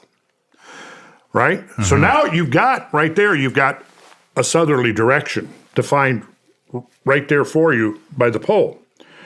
Now, as the sun is rising, The shadow is like this. The sun is rising, the shadow is swinging around, but it's also getting shorter. So at some point, depending on how big your circle is and how far it is removed from the pole, at some point, at some time during mid-morning, say, maybe 9 o'clock, 10 o'clock, the shadow, which is getting shorter and shorter, you've drawn this circle around it, right? Now the shadow is getting shorter, and the point of that shadow, when it touches the circle you've drawn, you drive a stake there into the ground. Now, the shadow gets shorter and shorter. It's going to be the shortest that it is at noon when it's due south. Then as the sun is setting in the west, the shadow is swinging around and growing long again. And then you got to have somebody there, obviously, but then at the point when late afternoon, the point of the shadow hits your circle, you drive a second stake there. You string a line between them, and that's an east-west line. And now you've got your north-south axis, and you've got your east-west line. And so now you've laid out the 4 cardinal directions. Now, from there, you can begin to use geometry to lay out whatever you want. You want a square, you use geometry. You want a rectangle, you want a circle, you want an ellipse. From that point, you're working. See, now you've created essentially the 2 fundamentals of a Cartesian coordinate system, an x-axis and a y-axis, right? Mm-hmm. And now you can lay out any geometry you want on it if you know the rules of geometry. We're doing that. We're going to do that. Absolutely. I'm going to call my builder out right now, Austin. Okay. We're resetting those flags, buddy. I like that. Yeah, that's cool. I love that. I tell you what, I gotta get my phone here because talking about all these numbers here, that's weird. It's 111. That's interesting. I gotta know the God frequency here real quick. I've heard of it. I couldn't tell you what it was, though. I'm into frequency stuff. Well, yeah. 963 hertz. 963 hertz. Well, okay, so 9 plus 6 plus 3, that's 18. 1 plus 8 is 9. The whole set of these numbers, pretty much like, think of it, 432, 4 plus 3 plus 2, 9. 7920, 7 plus 9 plus 2, 18. 1 plus 8 is 9. We could go over and over. Look at the yugas. I said 864,000 for the Dawaparya Yuga. 8 plus 6 plus 4, 18. 1 plus 8 is 9. The Treta Yuga, 12,900 or 1,296,000. So 1 plus 2 plus 9 plus 6, 18. 1 plus 8 is 9, over and over again. Interesting. Yeah. Interesting. Let's see if I have something open here. Here is the diatonic scale. So you've got, for example, the octave of C vibrates at 528 cycles per second. 528, right? The G vibrates at 396 cycles per second. So there's G and there's C. Now, I said that the original circular church was 39.6 feet. 369. 369. 396. Well, yeah, those numbers just keep intermingling. Yeah. So take the 39.6 times 10, you have 396, which is the vibrational rate in cycles per second of G. C is 528. Add a 0 onto that, now you got the number of feet in a mile. Now, where's the origin of the mile? I've looked it up. I've tried to find it. Nope, I can't find anything. It's just apparently very, very old. Now, we can go to Stonehenge, and Stonehenge is laid out on a geometric template. If you draw a circle around the outer face of the big sarsen stone sandstone circle, it's right at 105.6 feet. That's the diameter. So if I was going to recreate Stonehenge, I would go out and I would draw a circle 105.6 feet in diameter from a center.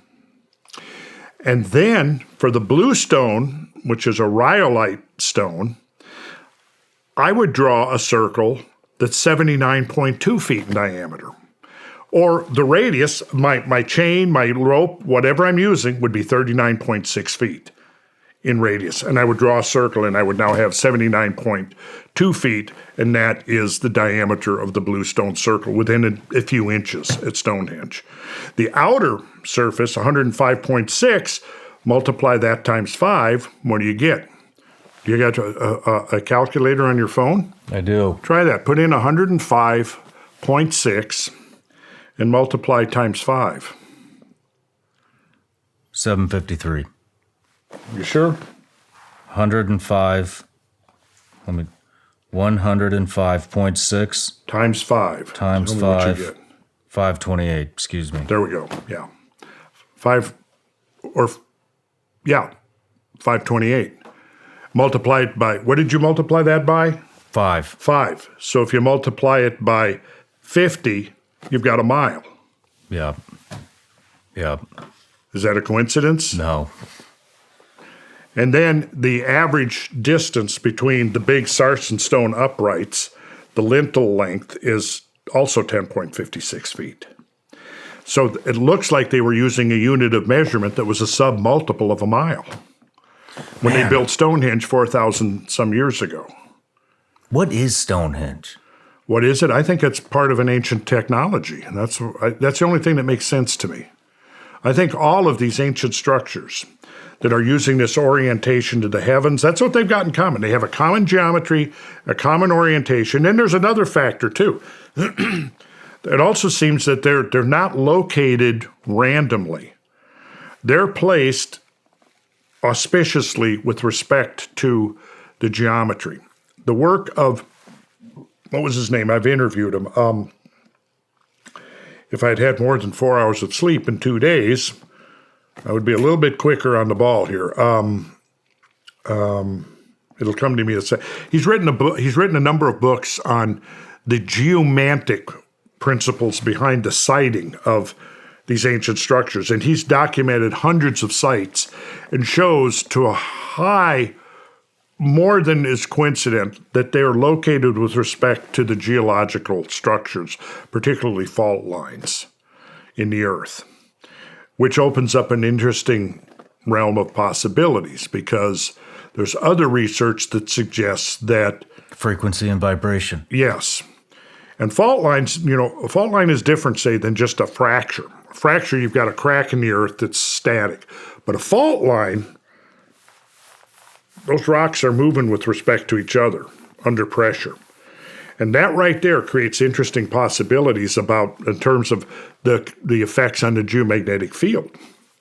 I'm in the infancy of trying to figure this out. There's other people who've gone further than this than I have, but I think it's part of the whole canon of principles that are employed in these ancient sacred structures.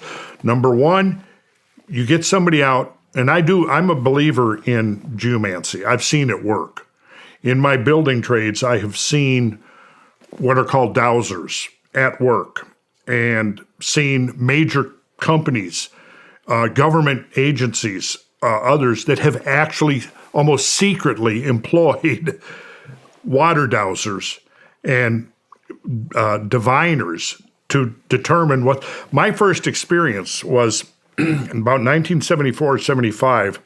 I got hired to build a pole barn, and so the client had bought 15 used telephone poles that he had, and he called me and said, "Is there some way we can use these to build a barn?" I said, "Yeah, well, let's build a pole barn. We'll put the poles into the ground vertically, and then I'll just frame a structure onto this thing, I'll run purlins around to tie them all together. I can build a roof. I can finish it off, all of that." And he said, "Okay." So we had a building site there where I was going to build this barn. So back then you could call Ma Bell. This was the telephone company that handled North Georgia, right? You call them up, and they would charge $8 a pole. They would send their auger truck out. they would drill the hole, and then they used their boom, and they would set the pole for you. It's a pretty good deal, $8. So we had 15 poles. So what I did was I went out and I figured out the layout of this, and every place I was going to have a pole, I had it 3 rows of 5 each. That was the 15, and I remember they were like 15 feet apart or something. Anyways, at each point where I wanted to put a pole, I drove a stake in the ground. So I had 15 stakes in 3 rows. Call Ma Bell, the phone company. Their auger truck comes out. There's 2 guys up in the front of the cab in their Ma Bell uniforms, and then in the back, this guy gets out. He's real tall, skinny guy. He might have been 6'5", 6'6", overalls and an old wrinkled hat, carrying what looked like a violin case. Gets out of the back of the truck, comes walking down, looking the sight over. And these other 2 guys are standing up at the truck, waiting. And I'm going, okay, who's this guy? What's he doing? Well, so I'm standing aside there, while he comes out. He opens up his case, and he takes out 2 swing rods. Now, you know what swing rods are? I don't. Okay, so let me explain what a swing rod. Now, there's different ways you can make swing rods, right? What he had done was he had taken the old-fashioned automobile antennas and, the telescoping kind, and had a little ball on the end. And he had 2 of those, and he'd cut it off so that the larger outer sleeve was about maybe this long to where you could grip it. And then he bent it at 90 degrees, and so it was free to swivel. So he had 2 of those. They're referred to in the dowsing field as swing rods. And I'm looking at him and going, what the hell is this? What the hell is he doing? And I'm looking up at these guys, and they were kind of like, I remember they were kind of chuckling or something, because I'm standing there, I got my tool belt on, and,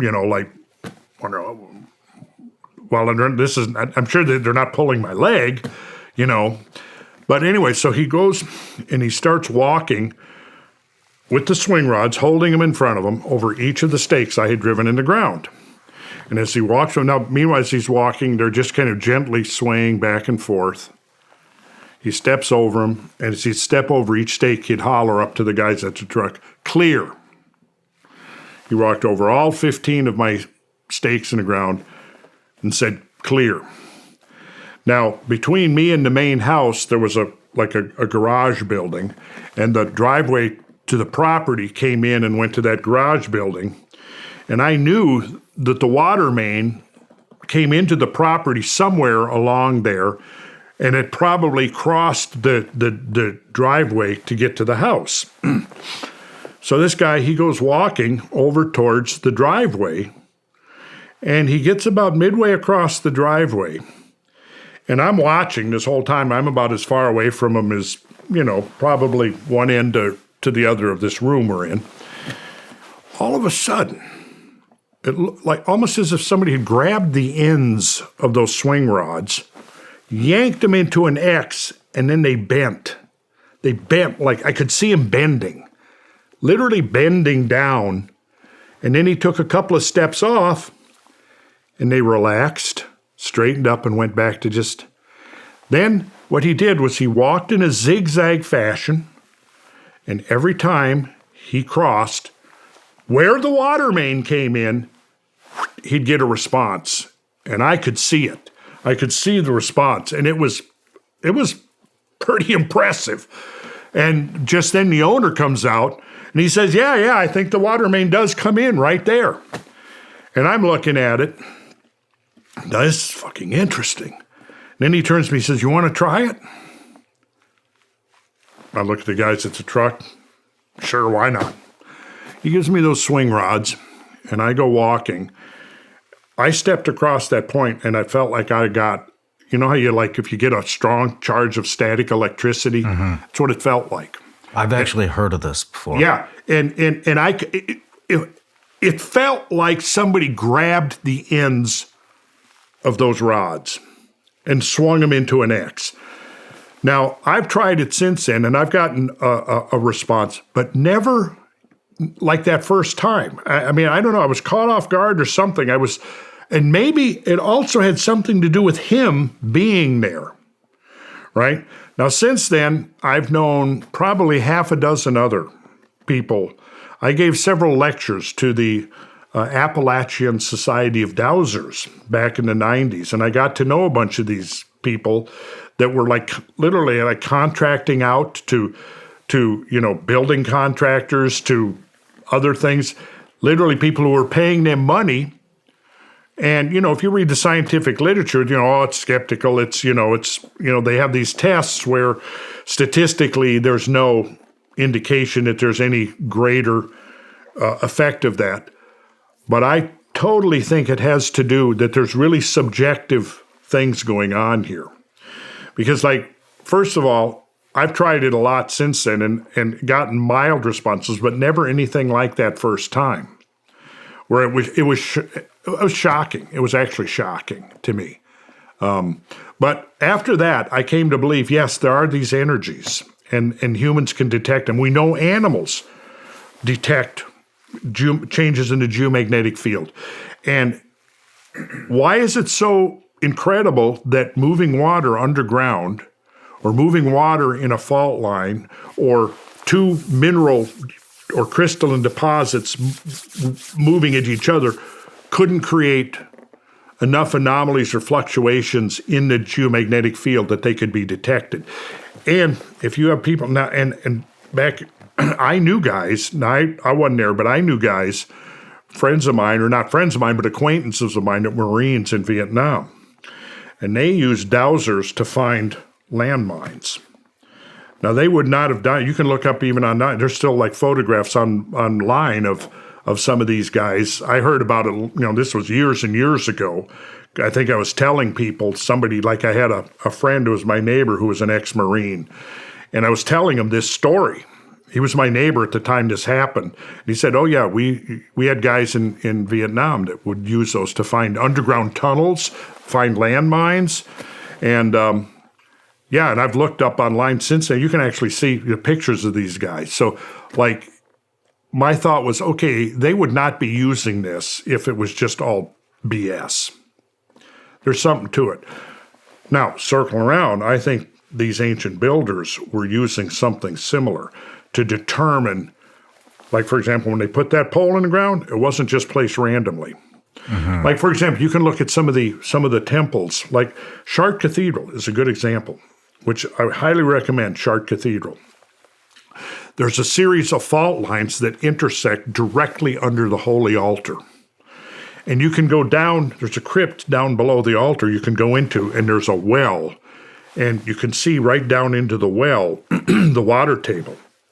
Now, here's another interesting coincidence. If you take that flagstone pavement, which is the floor when you walk into the cathedral, the height of the vault, it's roughly around 120 feet above the paving stones of the floor, is the same distance above as the water table is below.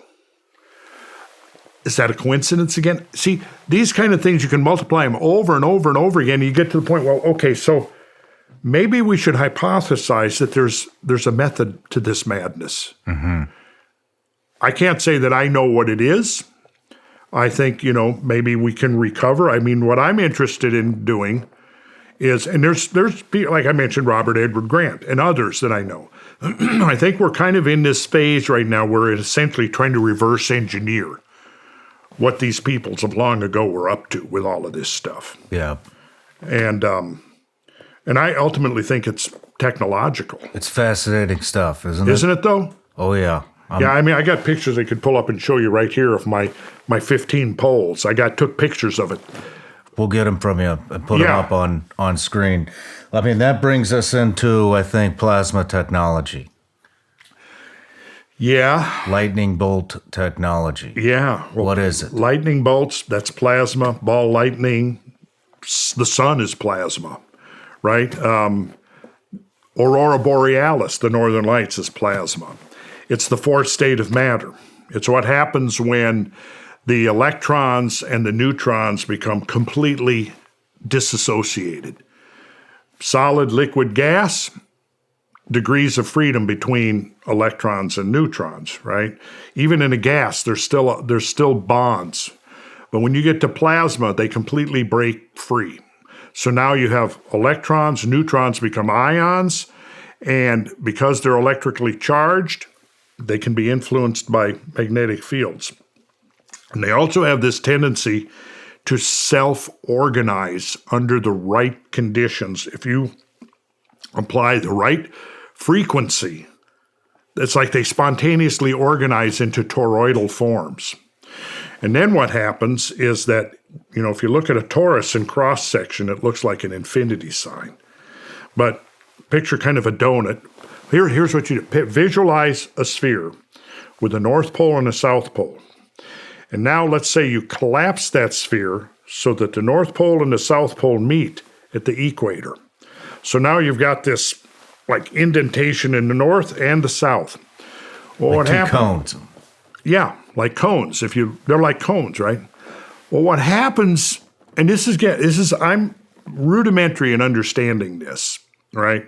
But what then happens is that you get this electron or ion or both stream that starts cycling down that what do you want to call it? What did you just call it? Cone. A what? Cone. Cone. Like a funnel. Starts slightly, yeah, perfect. Starts spiraling down that funnel, and as it's spiraling down, it's increasing and increasing in rotational velocity. Now, in the northern hemisphere, say, it's going clockwise, and in the southern, it's going counterclockwise. And they meet at the equatorial plane. And that's where something really interesting happens that I don't understand. But you've got this accelerating rotation, faster and faster, coming down literally to the microscopic level. And then those two whirling vortices meet each other. Something happens there that's almost supernatural. And I can't claim to know what it is. But that's the basis of the plasma technology. And that creates, in the machines that are being developed, they work by generating microscopic cavitation bubbles.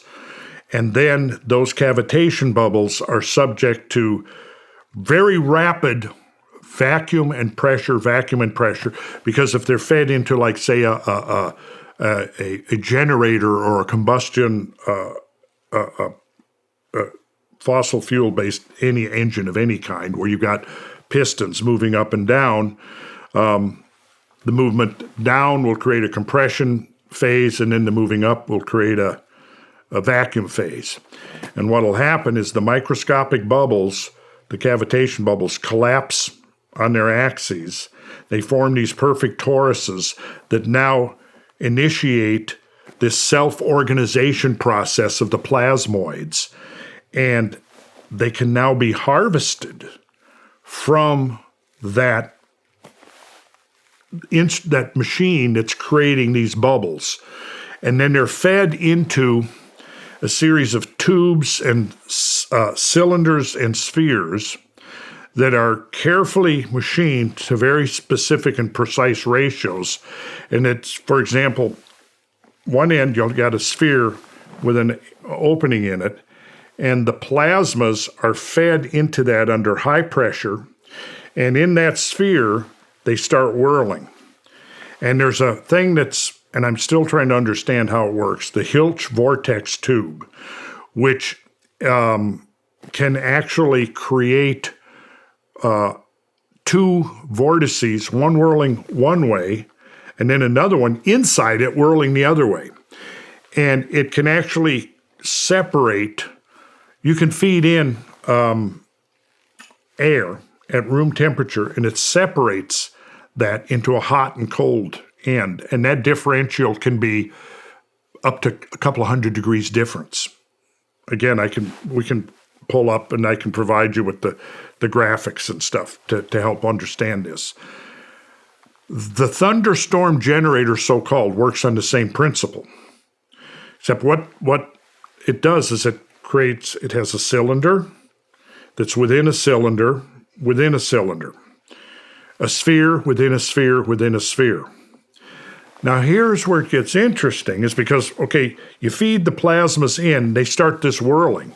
And one vortex whirls down one direction, the other is fed in, it whirls in the other direction, and then they're both fed back to where they meet. So you've got this cold and this hot front meeting. That's why it's called a thunderstorm, because it's operating on the same principle as like a cold front. And then, like cold, what happens? A cold front meets a hot front or a warm front, and it begins discharging lightning. It starts discharging plasmas, right? So this thunderstorm generator can now be hooked up to any kind of internal combustion engine, to a generator, and something really bizarre happens. And I was reluctant to talk about it. You know, I went on Rogan's show with Graham Hancock a year ago last November. And I had already been in contact with Malcolm, one of the preeminent inventors and developers of technological applications of plasmas. I hadn't decided yet whether he was for real or not. But I'd been talking to him distance for over 7 years, and his story never changed. Right? And I took careful note of that, and I began looking at some of the things that he claimed as sources, and they all checked out. Going back to Nikola Tesla, right? Coming up through like half a dozen other researchers that had worked in some capacity trying to develop technologies around this plasma energy, like learning how to contain plasma and then extract energy from it. So then, and I'm not going to get into all the details because it's a pretty wild story, but I love the details. I know, but I'm like, okay, so I go on Rogan with Graham Hancock, and Graham invited me to go on with him. We'd been on there before multiple times, and I had, when Graham was researching his books and stuff, in at least one case, I'd been out in the field with him at least a couple of times, guiding him and showing him evidence in the landscape for these tremendous catastrophic events, which he then documents, like in the book Magicians of the Gods. I think there's 2 chapters in there devoted to our travels together and the things that I was showing him. Well, anyways, before we go in, he says, because, Graham has been attacked left and right by the mainstream guys, the archaeological establishment and all. He says, let's not get into talking about ancient technology. Okay, if you don't want to, I'm fine. I'm happy to talk about mass extinctions or giant floods or asteroid impacts or whatever. I'm sure, yeah. Well, then the issue came up of the ancient builders and how they moved 200-ton stones. So Joe is like, well, did they have some technological means? And if you go back and watch that November show from, like, they kind of like both look at me. Well, wait a minute now. Like, I'm thinking, I just said I was not going to talk about that, right? So I was evasive. But Joe, you can like, you'll see, like, I'm trying to not talk about it. Joe, no, whoa, come on, what do you. So I mentioned that, well, I'd been talking to this inventor for about 7 years, and he's been developing these technologies using plasma, and it's frequency-based, right? And at this point, I already knew that the Thunderstorm Generator, and I'll show you pictures of one now that's been retrofitted on a 300-kilowatt generator on a substation outside of London. And they're testing the damn thing. And it works. It does what it's predicted to do, right? I mentioned that he was on an island where he'd gone because there had actually been a couple of attempts on his life. So he was an oil prospector, and he discovered oil in Tasmania, and one of the big oil companies was trying to wrest the license away from him. So they did a whole smear job against him, started paying off journalists and Tasmanian government officials and stuff and trying to portray him as a grifter and all this to scare away investors, because they were trying to this company had overstated their reserves by about 30%, and they were going to get in some major trouble. And they did get in major trouble. In 2003, the entire board of this company resigned. And I've double-checked that. Now, one of the things is leading up to this, when I'm still like, okay, should I be believing all of this? Well, let me, before I jump to that, so I kind of outed the guy inadvertently because he had told me that because of what the history of these kind of alternative energies not making it out, he decided he was going to use a different strategy. He was going to open source everything. All of his notes, and he had spent 7 years writing up his notes, several thousand pages of notes and schematics and diagrams. He had patent applications. All of this he was going to open source. And he asked me, because he had no connections, and I had already was building up quite an audience, and he asked me, when he first called me, he told me this. He said, I've been working on this plasma energy, and it's based on frequencies, and these frequencies are connected to these ancient sacred numbers. And he said, I watched a podcast, and it was you giving a lecture, and you were talking about ancient numbers, and the numbers you were mentioning were exactly the numbers that I found made this technology work. For example, the ratios of the spheres have to be in the ratio of 4 to 3 to 2. And if they weren't in those proper ratios, you didn't get the effect, right? So he's telling me all of this and said, the reason I'm reaching out to you is because I'm thinking you're probably one of the only people in the world I can talk to about what I'm doing. Well, I'm honored if this is all real. Well, so after I'm on Rogan, I outed him. Now, he was off traveling somewhere, and he got so freaked out, he never went back to his laboratory. He came right over to America. And I was scheduled, now this would have been November, a year ago November.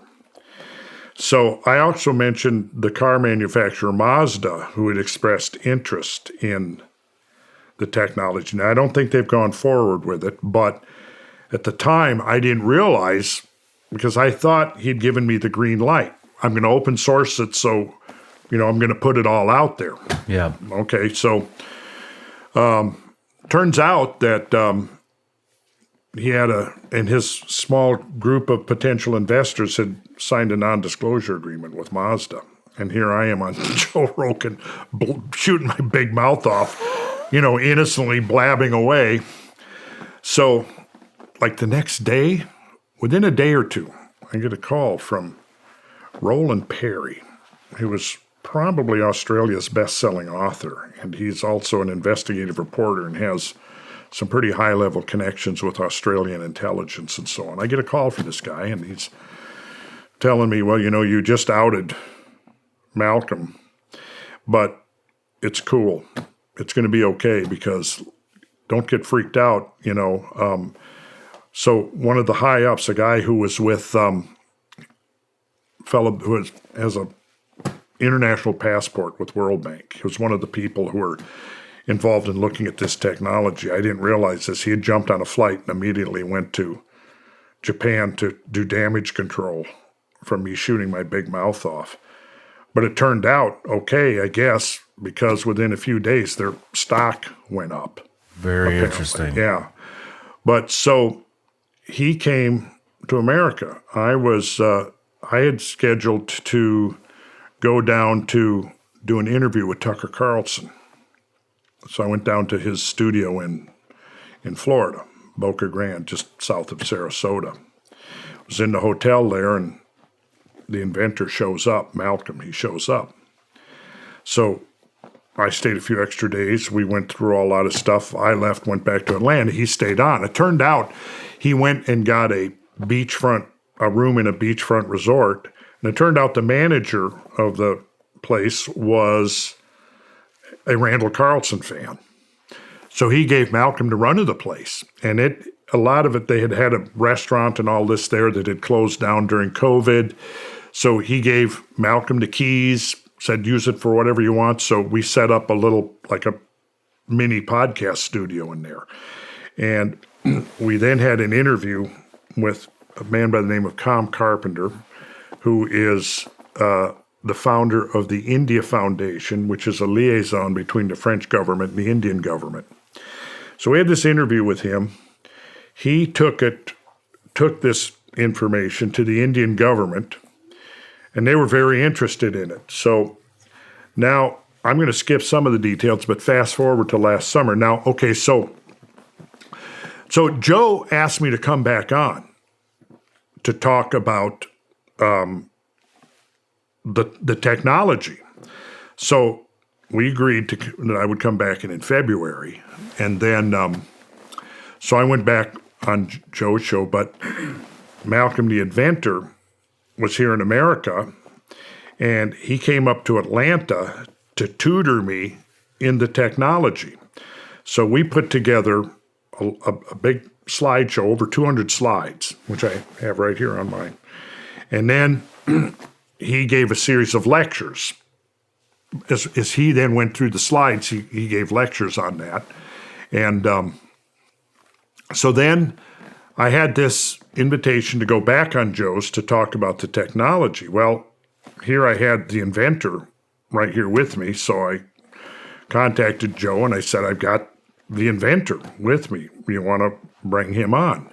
He said, sure. So myself, him, George Howard, who I mentioned earlier, runs the Cosmic Tusk website and so on.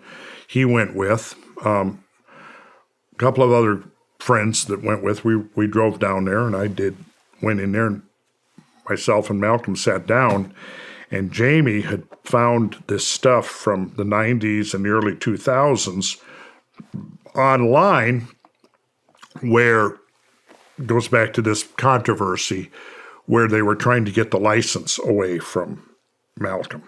Interesting. So it was basically a series of hit pieces that I'd had this conversation with Roland Perry. He called me, we had this long conversation, and he said, yeah, I spent 4 years investigating Malcolm. So all the stuff he's telling you is real, and I've seen the technology work. Okay, and I knew it was Roland Perry. I mean, he sent me links, and, I watched videos that he was on.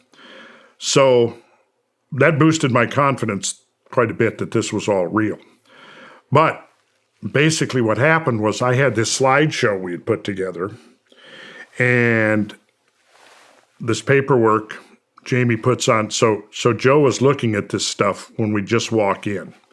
Now, he knows nothing about any of this except what he's seeing is that, trying to portray Malcolm as a religious nut and a bunch of other weird stuff that I'd already seen, and I'd talked about it with Roland Perry, and he said, yeah, this was all part of this smear campaign, just like they've done with Graham Hancock, just like they've done with all these people. You try to discredit them. But the key here is this. Even if all that was true, which it isn't, but even if it was, the technology works. His invention works, okay? So we went on the show, and Joe, saw this stuff and thought, okay, who is this guy that Randall's brought in here? He's a grifter. So it got contentious. And if it ever airs, you'll see me constantly trying to steer the conversation. I've got the slideshow open there. I'm saying, come on, guys, let's look at the science here. Yeah. But they were going at each other. And when it was over, we go out, and Joe calls me aside and says, hey.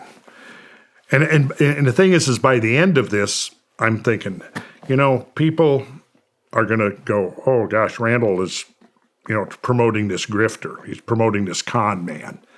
And I'm thinking, oh, shit, what, I'm already thinking about the ramifications of this. And I'm going, man, this is going to throw serious upheaval in my life. And then Joe calls me to the side as we're going out, and he says, hey, be okay with you if I sat on this for a while I figure out? And I said, it was like, yeah, sit on as long as you want. And so it never has aired, which is fine with me because it got so off track, and I wanted to stick to the science. Now, I knew at the time, this is February, a year ago last month, I knew that there was a whole series of testing coming up the next summer, which was last summer.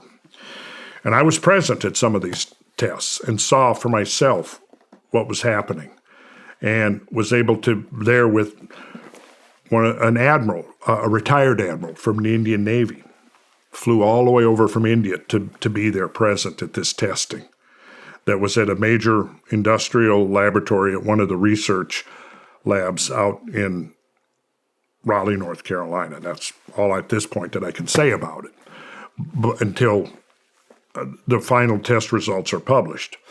But I was there, saw it working, saw 2 generators, a control generator, and one with the technology. I watched as the engineers and the scientists there calibrated them both. And then I was the one who went up and started both generators. They're both in 2 separate rooms. Started the technology on one of the generators. And so we've got readouts. We've got gas analyzers there, probes going up into the exhausts of the generators. We've got a couple of guys there with mass spectrometers hooked up. So we've got multiple ways of determining what's coming out of the exhaust pipes of these 2 generators, right? Yeah. I go up there and I flip the switch on the one that has the Thunderstorm, I'll call it the Thunderstorm, the plasma generating retrofit to it. And we watch. So we got a first read. I can show you, actually. I've got a printout of the readouts right here on my computer. Really? Yeah, I do. And you can see you've got, I think it's called a Kane 5 something because it measures 5 gases.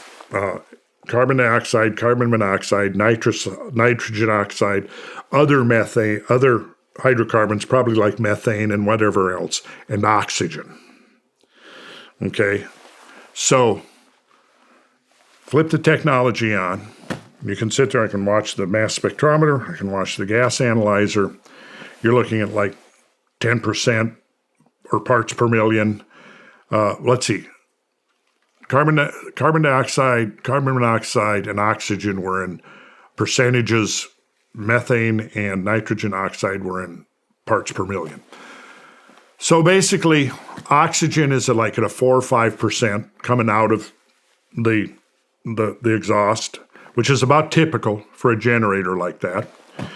You got, I think, like 10, 11, was it 12% of CO2, CO, etc. So as you're watching it, here's what happens. The carbon dioxide, carbon monoxide, methane, hydrocarbons, and nitrogen oxides start going down. Oxygen starts coming up. Interesting. CO2 zeroes out. Carbon monoxide zeroes out. The nitrogen oxides go down to just a few parts per million, as does the other hydrocarbons. Oxygen tops out at over 20, I don't remember exactly, between 20 and 21%, which is optimum percentage of oxygen for pure unpolluted air. So what is now coming out of the generator, the generator with the technology, is pure unpolluted air. No kidding. No kidding. No Whoa. kidding. Yeah. On top of that, what it's doing, it's capturing everything that's coming out, and it's feeding it back into the Thunderstorm generator. So at the initial, in order to get the plasma separation to occur, I think you have to get it up to like 700 and some degrees. But once you do that, it's almost, not quite, but almost self-perpetuating. And you just have to replenish the water. Like, I forget, however few hundred hours that it runs, you have to replenish the water. And that's it. Man, and you've seen this. Oh, yeah, I've seen it. And I've known, multiple people now that have seen it. The admiral, he took it back to India. India is seriously looking at it and as a retrofit for their Navy. Man. the industrial, and I can show you this on the computer too. I've got photographs of like the big industrial scale application on the 300 kilowatt Perkins generator on the substation in London. I mean, they're testing it, and they may start retrofitting all of their because it doubles to triples the efficiency of these engines. Wow. Yeah. Wow. And you think that they had this back in ancient times? Some iteration of it, I suspect. And here, now, it just gets more bizarre as we go on. When you create these vortexes, you start this spiral motion inside the sphere, and then it travels down. So you got an outer cylinder and an inner cylinder. And one vortex is inside the outer, but outside the inner. Does that make sense? Yeah. Then the next vortex going in the opposite direction, and the opposite spin is inside the next cylinder. Okay. Now, in order to transition from, and again, and I can show you this on here, because I got photographs of all the components, how they fit together, videos of them being assembled in the machine shops, right here on this laptop, so you can see it. You can't, like if you have a sphere and you just cut a round hole in it and you stick a cylinder onto it, it's got this like sharp edge, and that would induce turbulence that would affect this coherent, organized vortex that forms. So you have to have a transition between the cylinder and the sphere to prevent that turbulence from being introduced. Experimentation has shown that one angle seems to be optimum for minimizing the introduction of the turbulence. What do you think that angle is? I don't know. 51.84 degrees. Slope to base of Khufu's pyramid. Another coincidence? I don't know. But that leads me to think, okay, I've suspected all along that these pyramids and these structures are part of an ancient technological system, probably somewhat along the lines of the principles of Nikola Tesla, right? Who was able to generate energy by setting up some kind of a relationship between the Earth and the ionosphere.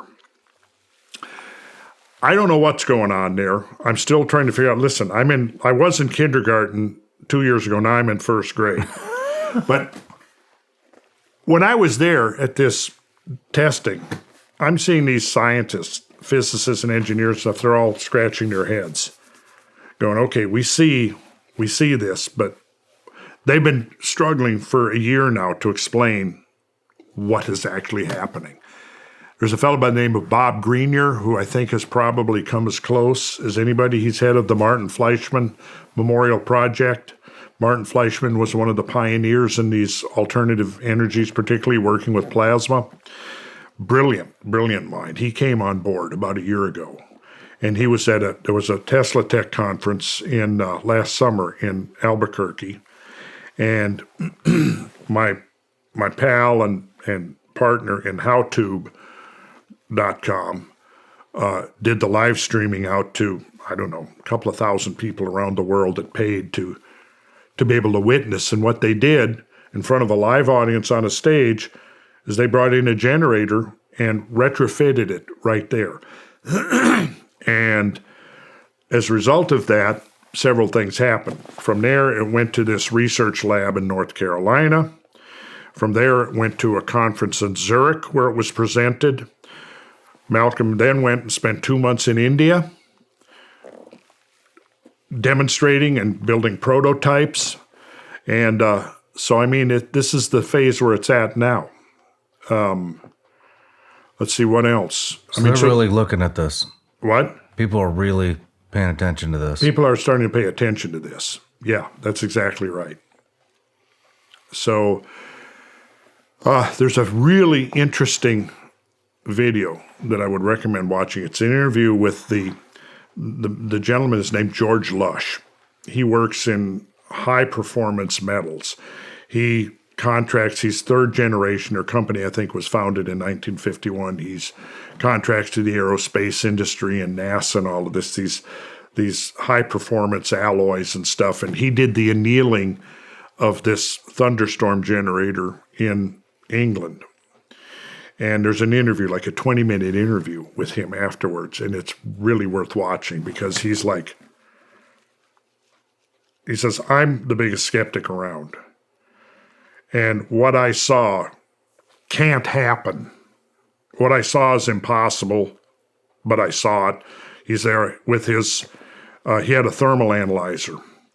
And we've got videos of him here and there testing as this stream of stuff is moving through these cylinders and pipes and stuff.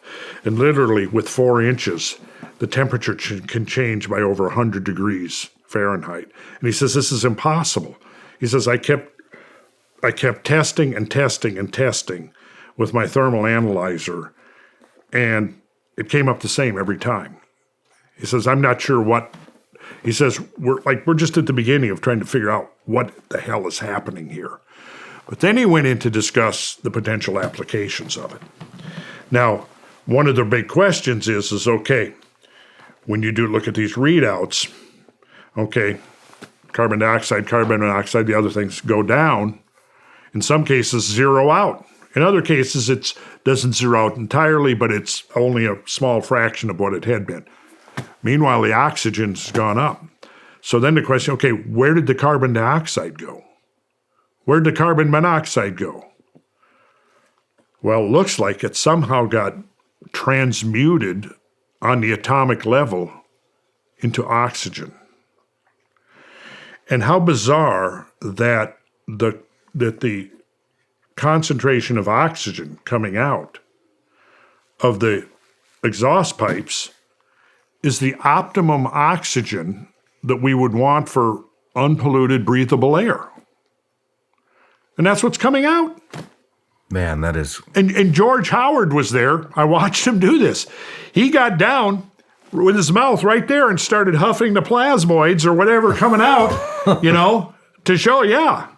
He did the same thing at the Tesla Tech conference in Albuquerque. We've got it on video, him getting down there and huffing. It's a running joke now, that he got down there and was... And they initially started up the generator on the stage, and once the generator got warmed up, the fumes coming out got so strong that they had to move the generator out onto the loading dock.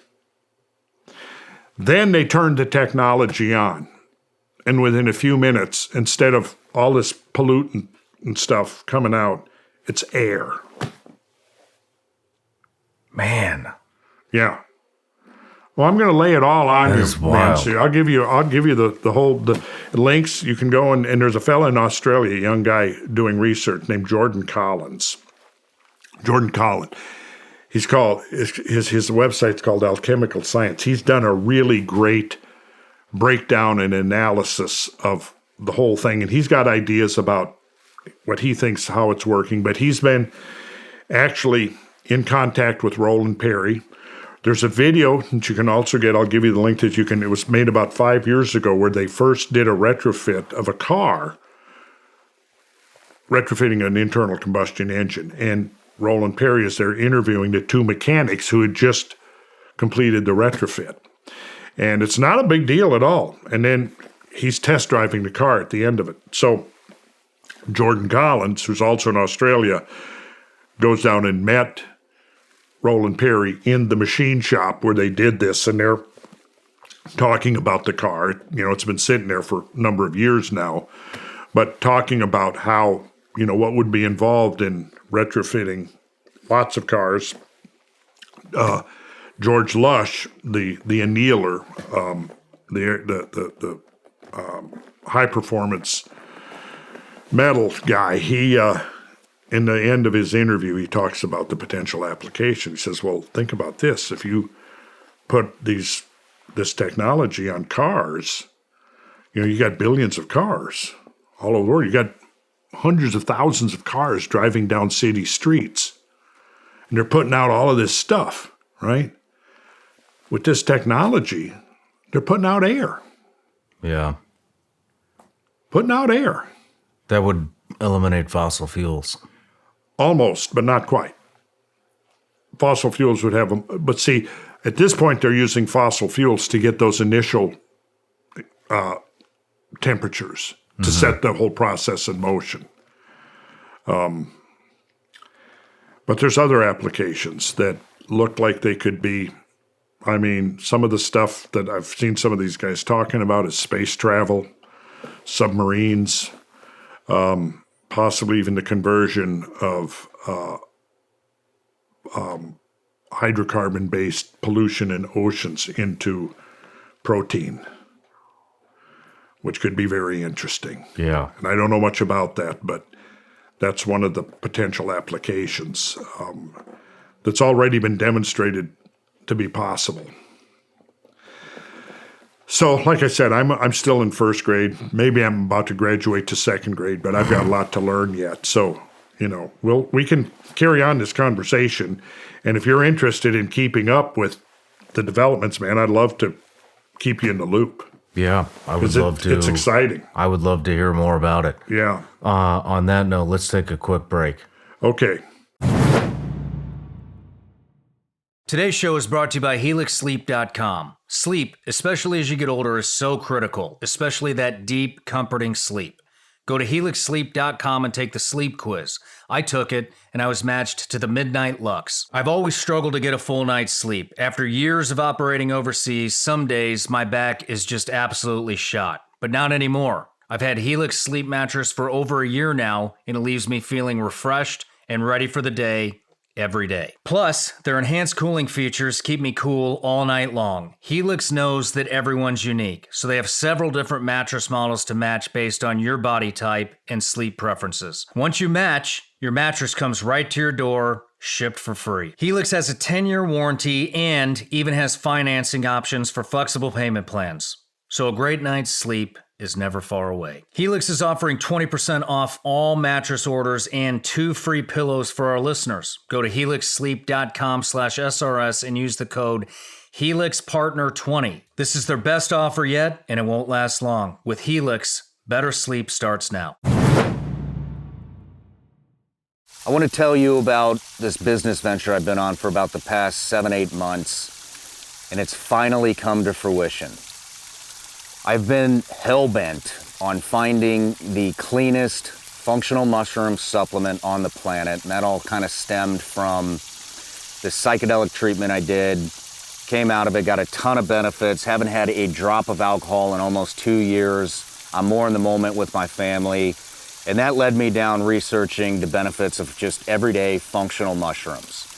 And I started taking some supplements, I found some coffee replacements, I even repped a brand, and it got to the point where I just wanted the finest ingredients available, no matter where they come from. And it got to this point where I was just gonna start my own brand. And so we started going to trade shows and looking for the finest ingredients. And in doing that, I ran into this guy, maybe you've heard of him. His name's Laird Hamilton, and his wife, Gabby Reese, and they have an entire line of supplements with all the finest ingredients. And we got to talking. Turns out they have the perfect functional mushroom supplement. It's actually called Performance Mushrooms. And this has everything. It's USDA organic. It's got chaga, cordyceps, lion's mane, maitake. This stuff is amazing for energy balance, for cognition. Look, just being honest, see a lot of people taking care of their bodies. I do not see a lot of people taking care of their brain. This is the product, guys. And so we got to talking, and our values seemed very aligned. We're both into the functional mushrooms. And after a lot of back and forth, I am now a shareholder in the company. I have a small amount of ownership, and I'm just really proud to be repping and be a part of the company that's making the best functional mushroom supplement on the planet. You can get this stuff at Laird Superfoods. ketoneiq.com. You can use the promo code SRS. That'll get you 20% off these performance mushrooms or anything in the store. They got a ton of good stuff. Once again, that's lairdsuperfoods.com. Use the promo code SRS. That gets you 20% off. You guys are going to love this stuff. I guarantee it.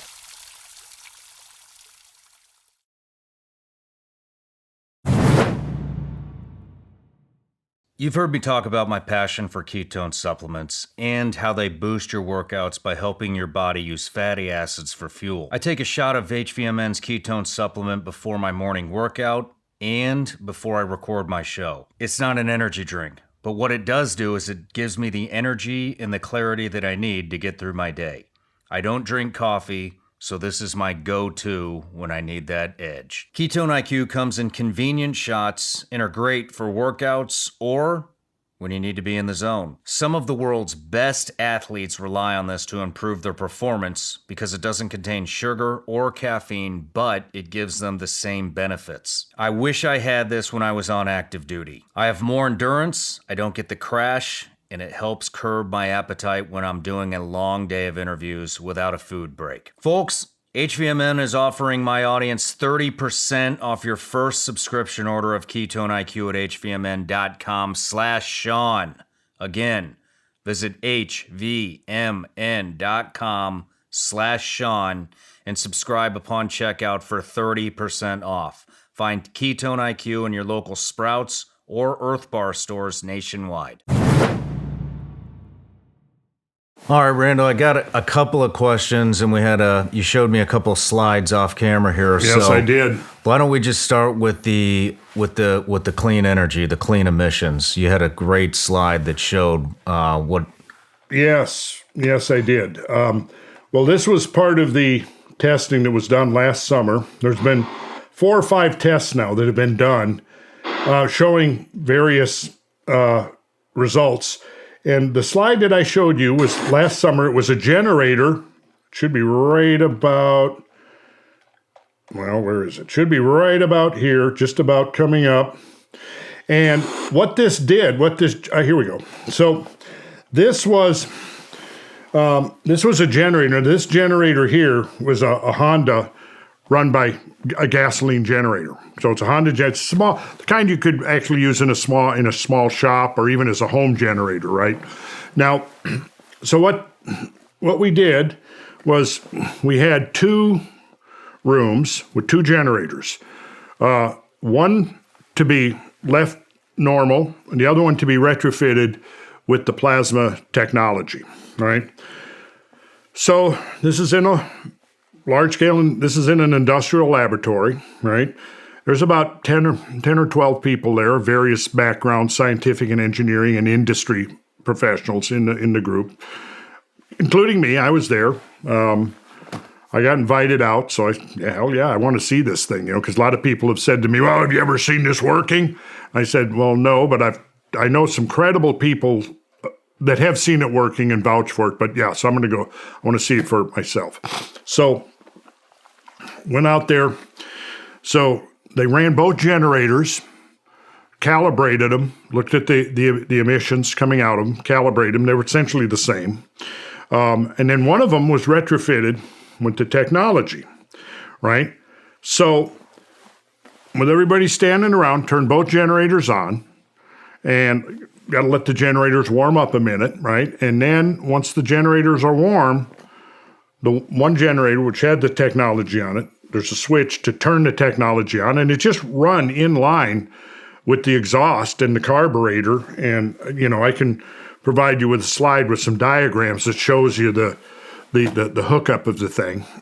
It's actually pretty simple. Okay, so I flipped the switch to turn the technology on. And I flipped the switch at 11 minutes and 53 seconds after 10 a.m. in the morning. Okay, so now at this point, we've got a gas analyzer in both generators, and we've got mass spectrometers hooked up to both generators. So, the guys are sitting there with their mass spectrometers. You could see the changing real time. I could watch there on the computer screen, right? So when I turned the technology on, there was and it's called a Kane. Let's see, what is it? Kane 5 analyzer, something. Because it can measure concentrations of 5 different gases. So you got carbon dioxide, carbon monoxide, oxygen, other hydrocarbons, which probably is mainly methane, but then also nitrogen oxide. So those 5, right? So carbon monoxide, carbon dioxide, and oxygen are being measured in percentage. And hydrocarbons and nitrous oxides are measured in parts per million. Okay, so now at the point where we're about ready to turn the technology on, the emissions are showing that 9.3% coming out of the exhaust is carbon dioxide, 9.3%. Carbon monoxide is showing 5.48%. Oxygen is showing 4.66%. Hydrocarbons, 199 parts per million. And nitrogen oxides, 27 parts per million. This is at 11 minutes and 53 seconds after 10 o'clock. Flip the switch. Technology now activates. At 15 minutes and 39 seconds after 10 o'clock, what's coming out, and you've seen this now, so I'm describing, but you've seen it here, and this is the actual printout right from the testing. At 15 minutes after 10 o'clock, carbon dioxide has gone from 9.3% to 0. Carbon monoxide has gone from 5.48% to 0.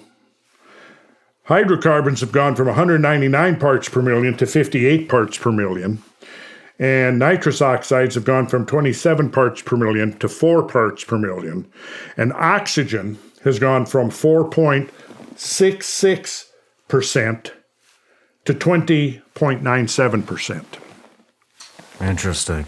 So this is clean. So don't ask me to explain what's gone on here, other than something on the atomic level. There's some thoughts out there that essentially what we're seeing here is almost like proof of alchemy. We're seeing transmutation, and I'm not making definitive declaration that this is what it is. It's just what it appears to be, that there's a transmutation of elements on the atomic level. Because the question becomes, okay, if you had 9.3% carbon dioxide, 0, what happened to the carbon dioxide? What happened to the carbon monoxide? They're gone. They're gone. Well, where did all that extra oxygen come? We're talking about, let's see, from 4.66% to 20.97%. So almost 5 times the concentration of oxygen is now coming out of that exhaust. Is it possible?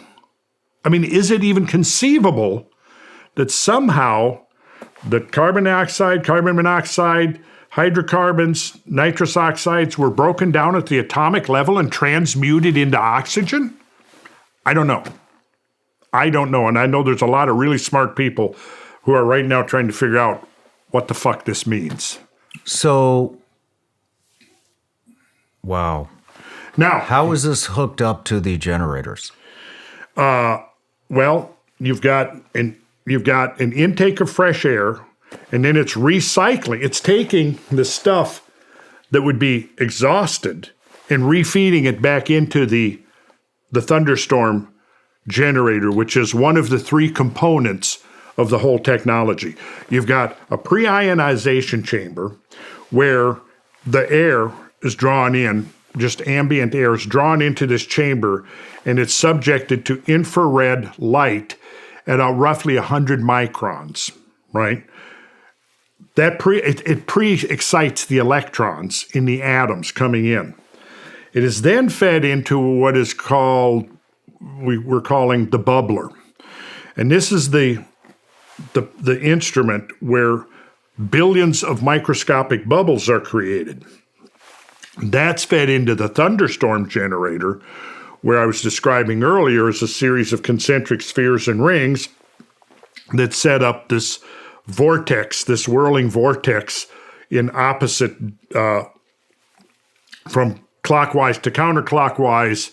And when we, if you get me back, we can figure out a way to like share some graphics and images so people can see at home. And what I'm interested in is getting a lot of minds on this, because I think the more brains we've got on this, sooner we're going to be able to figure out what the hell is going on here. So I mean, we can hook this thing up, we can run the tests, we can see the results of the tests, and now you got like 10 guys standing there with various backgrounds, scientific backgrounds, engineering backgrounds, industry professionals, all scratching their heads going, okay, what the hell is going on here? I'm getting a little confused. Is this powering the generators or cleaning the emissions? Both. Or both? Both. Yeah. But it does, so it requires fossil fuels initially, because in order to generate the plasmas in the first place, I think it's like 700 and some degrees.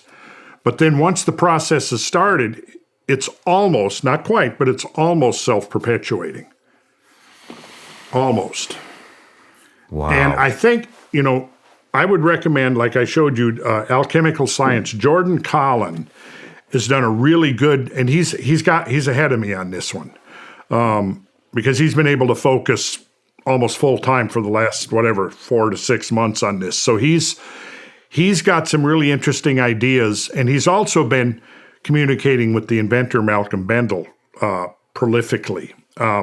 So he's got some interesting ideas about what's going on, and I would recommend going to his site, Alchemical Science, and watching. He's got like 6 or 7 or 8 videos now he's done, where he's really breaking it down and explaining what he thinks is going on. Then there's others. I would recommend strikefoundation.earth has got video clips up there, and that's the nonprofit organization that was created to try to put this technology out to the world. Now, there are several patents that have actually, I think, been approved now, applications of the technology, but I kind of look at this almost as analogous to, 120, 130 years ago where we were with alternating current electricity. If you go back and read the history of alternating current electricity, you had a bunch of scientists, inventors, and engineers all scratching their heads trying to figure out how does this work, right? And I don't think we still ultimately don't know what it is and how it works, but we know how to apply it to all kinds of different things. And I think that this is sort of analogous to that, in that there's all kinds of potential here. Malcolm and his small team, through Alpha Prospects Limited, which is a website people can go to also learn about it, have applied and I think now received, the last I heard, or they were about to get approved for several patents. But all the rest of it, the basic principles, are open sourced on the web. So Jordan Collins has gotten with a small group of, I'd say, like backyard mechanics that are like going to do a whole series of internal combustion engine retrofits. And there's guys now who are, as we speak, like retrofitting their pickup trucks, right, to see if it works. And now the technology was presented at the Tesla Tech conference in Albuquerque. It was presented at a alternative energy technology conference in Zurich, Switzerland. And now, like we talked about earlier, the Indian Navy is very interested in looking at it. And Malcolm has spent a couple of months in India demonstrating the technology and how it works. One of his colleagues, Phil Dubois, is still there. They've been there about 3 months now, consulting with the Indian government. Now, here's the interesting thing. If you read the Vedas, the Vedic literature, there's all kinds of descriptions of stuff in there that sounds very technological. Like, you ever heard of the Vimana? I haven't. Okay, so the Vimana is in the Vedas, it describes, I think it's the Rig Veda, but in some of the Vedas, it's describing the Vimana, and it is a flying machine. That's what it's describing. The Vimana is a flying machine. Look it up on your phone right now, and you'll see, the other thing is the Vajra. And you see these depictions of the great king god Indra wielding the Vajra, right? And then this is like from 4,000 and 5,000 years ago in Vedic India, right? Then fast forward to like 3,000 years ago, roughly, and you see the god Mitra in Persia wielding the Vajra. Then fast forward about another 1,000 years, and in Greece you see Zeus wielding the Vajra. It's called the thunderbolt. Zeus wielding the thunderbolt. Then you can see Roman times the god Mithras wielding the thunderbolt. Well, you look at what they're wielding, and it's pretty much all the same instrument. And it was described as the most powerful instrument in the universe. And when you look at the depictions, and next time I come back on, I can show you this. I'll have images and graphics of replicas of the Vajra. Now, the Vajra, still to this day, there are replicas that are probably duplicates of things that were thousands of artifacts that were found that are thousands of years old. This is a replica of the Vajra. Well, when you look at that and you look at the components of the Thunderstorm Generator, you go, oh, okay, Interesting. And I can show you the correlations when I come back. Now, How's this been received at all these summits that it was presented to in the Indian Navy? well, the last I've heard, the Indian Navy is seriously looking at it for retrofitting ships. I haven't gotten the latest, but the one result of the demonstration out in the Tesla Tech conference last summer in Albuquerque, Mike Robertson, who's the founder of HowTube, which I've partnered with, he live streamed out to like several thousand people around the world. There was also an audience. They did this up on stage, up in an audience of several hundred people seeing it firsthand. They took the generator and retrofitted it on stage, videoed the whole thing, and podcasted out to the world. So as a result of that, Malcolm got invited to this conference in Zurich, Switzerland.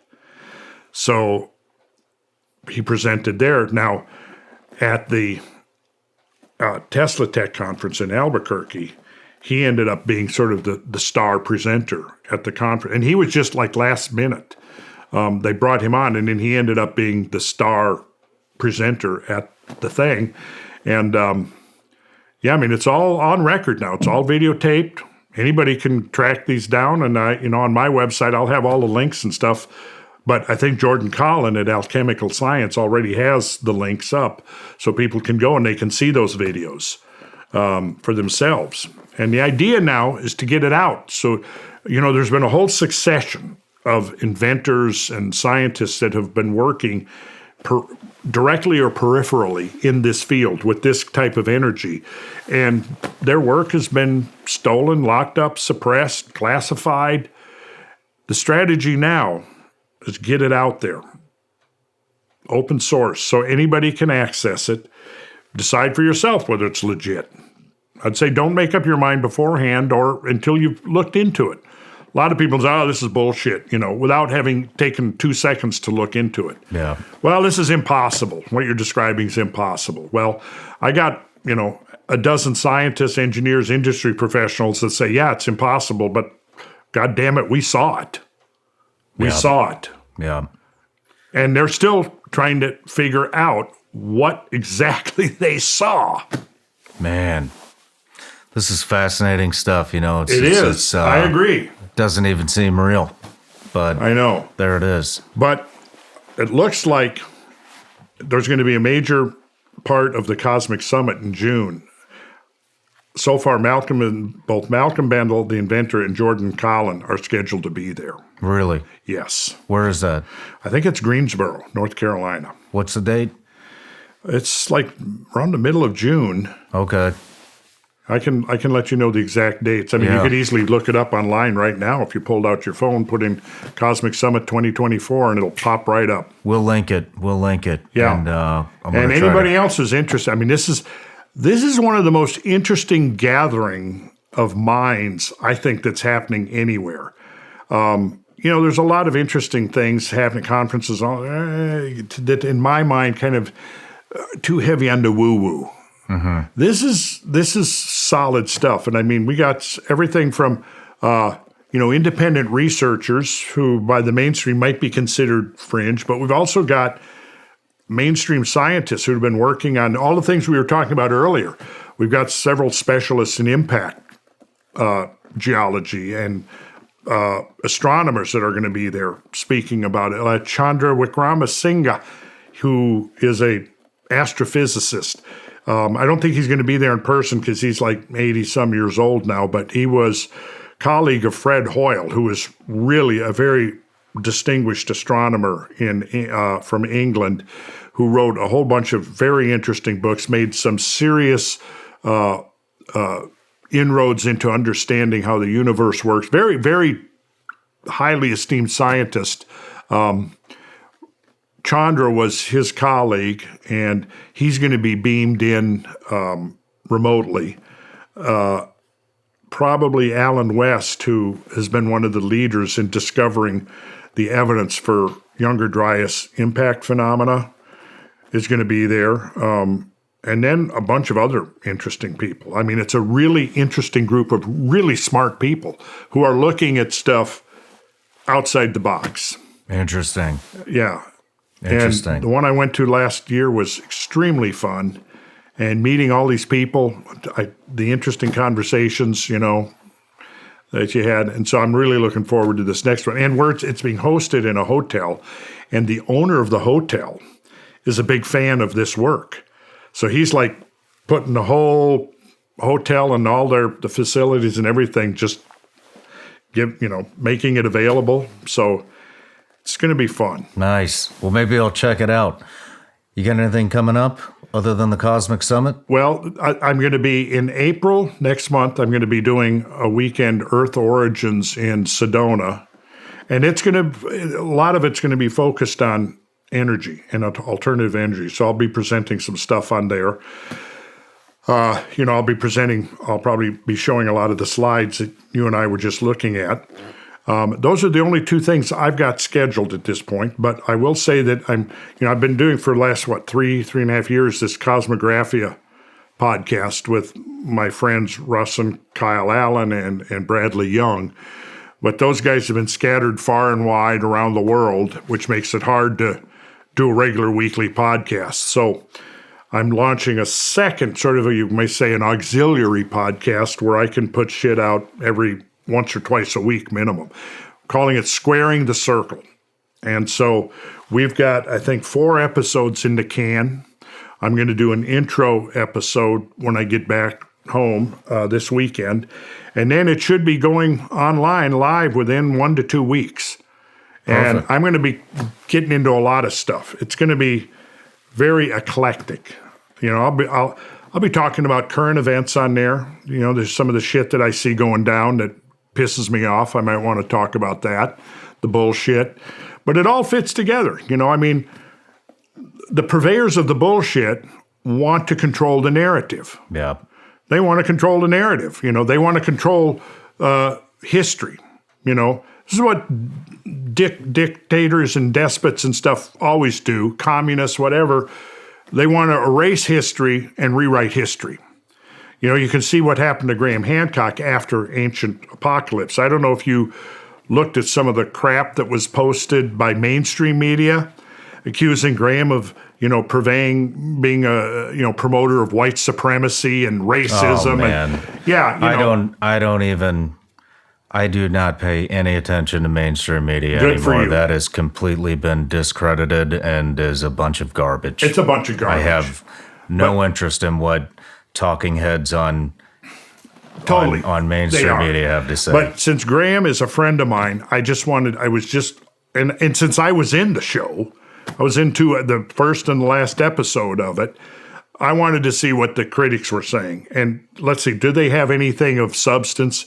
So I started reading through and I go, there's nothing here. It's just attacks. Yeah. Ad hominem, red herrings, and just bullshit. But my takeaway was this, and this is what I found interesting. I read through like 10 or 12 different mainstream criticisms of the show. So supposedly independent news media, right, or independent source, some from journalists, some from archaeologists, same thing. It was as clear as a bell that they were all reading from the same script, using some of the same phraseology, and I mean, to the point, and I wrote up a long thing showing line by line to make the case that they're all reading from the same script. And I was doing a lecture, in fact, here in Nashville. I was doing a lecture up in Nashville not long after that came out, and I was about 200 people in the audience. And I said, how many of you folks have seen Ancient Apocalypse? And I'm guessing maybe 2/3 of the hands went up. Now, how many of you, your takeaway was that Graham Hancock was promoting white supremacist conspiracy theories? Not one person. Yeah. Yet, this is over and over and over again, this is what the mainstream media is saying that he's doing. That he's, I mean, it was so bizarre. And at that point, it was a little bit shocking to me. It's happening to everybody, Yeah, I mean, Russell Brand just got attacked with sexual allegations. I mean, it's become so common now. I don't think there's.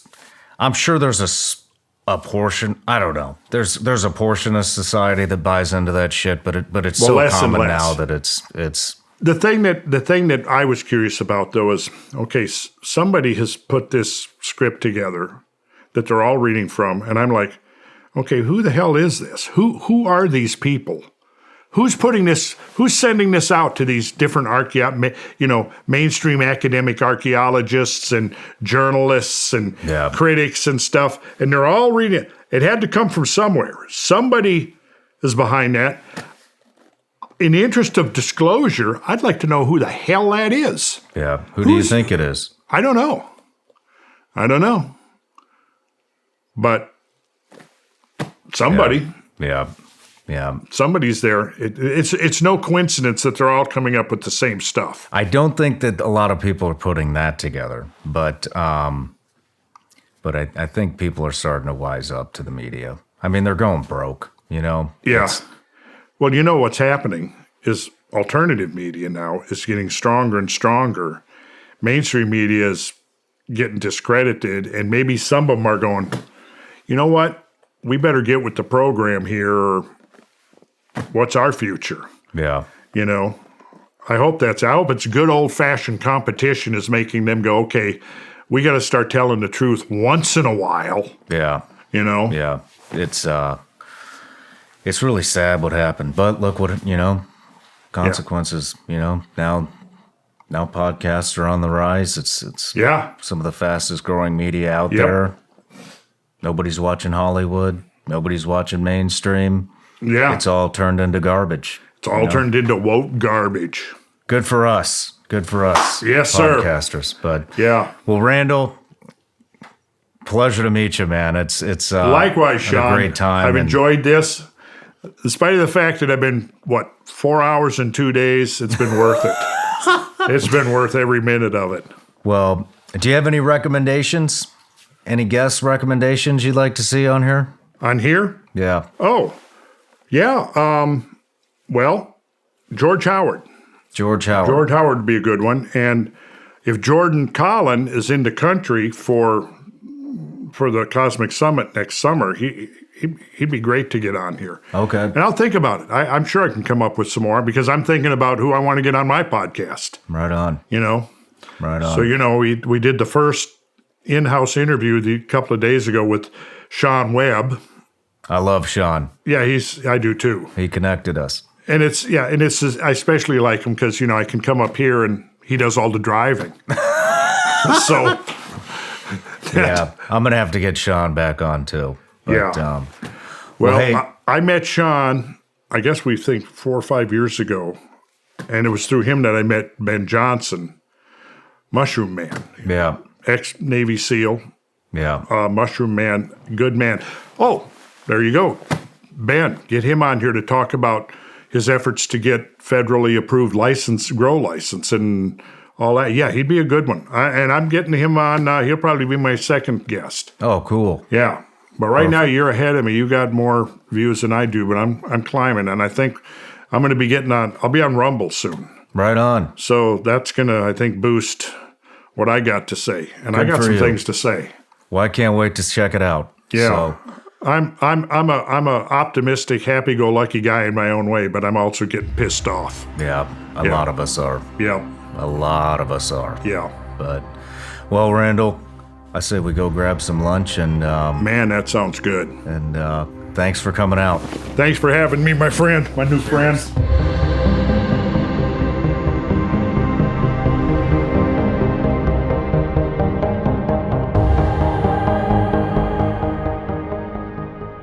Hey everybody, I'm Shawn Ryan. Click here to subscribe to the Shawn Ryan Show YouTube channel for the hottest and most compelling interviews that you will not see anywhere else. I've also made a playlist of all the previous SRS episodes so they're easy to find. You can find that right here.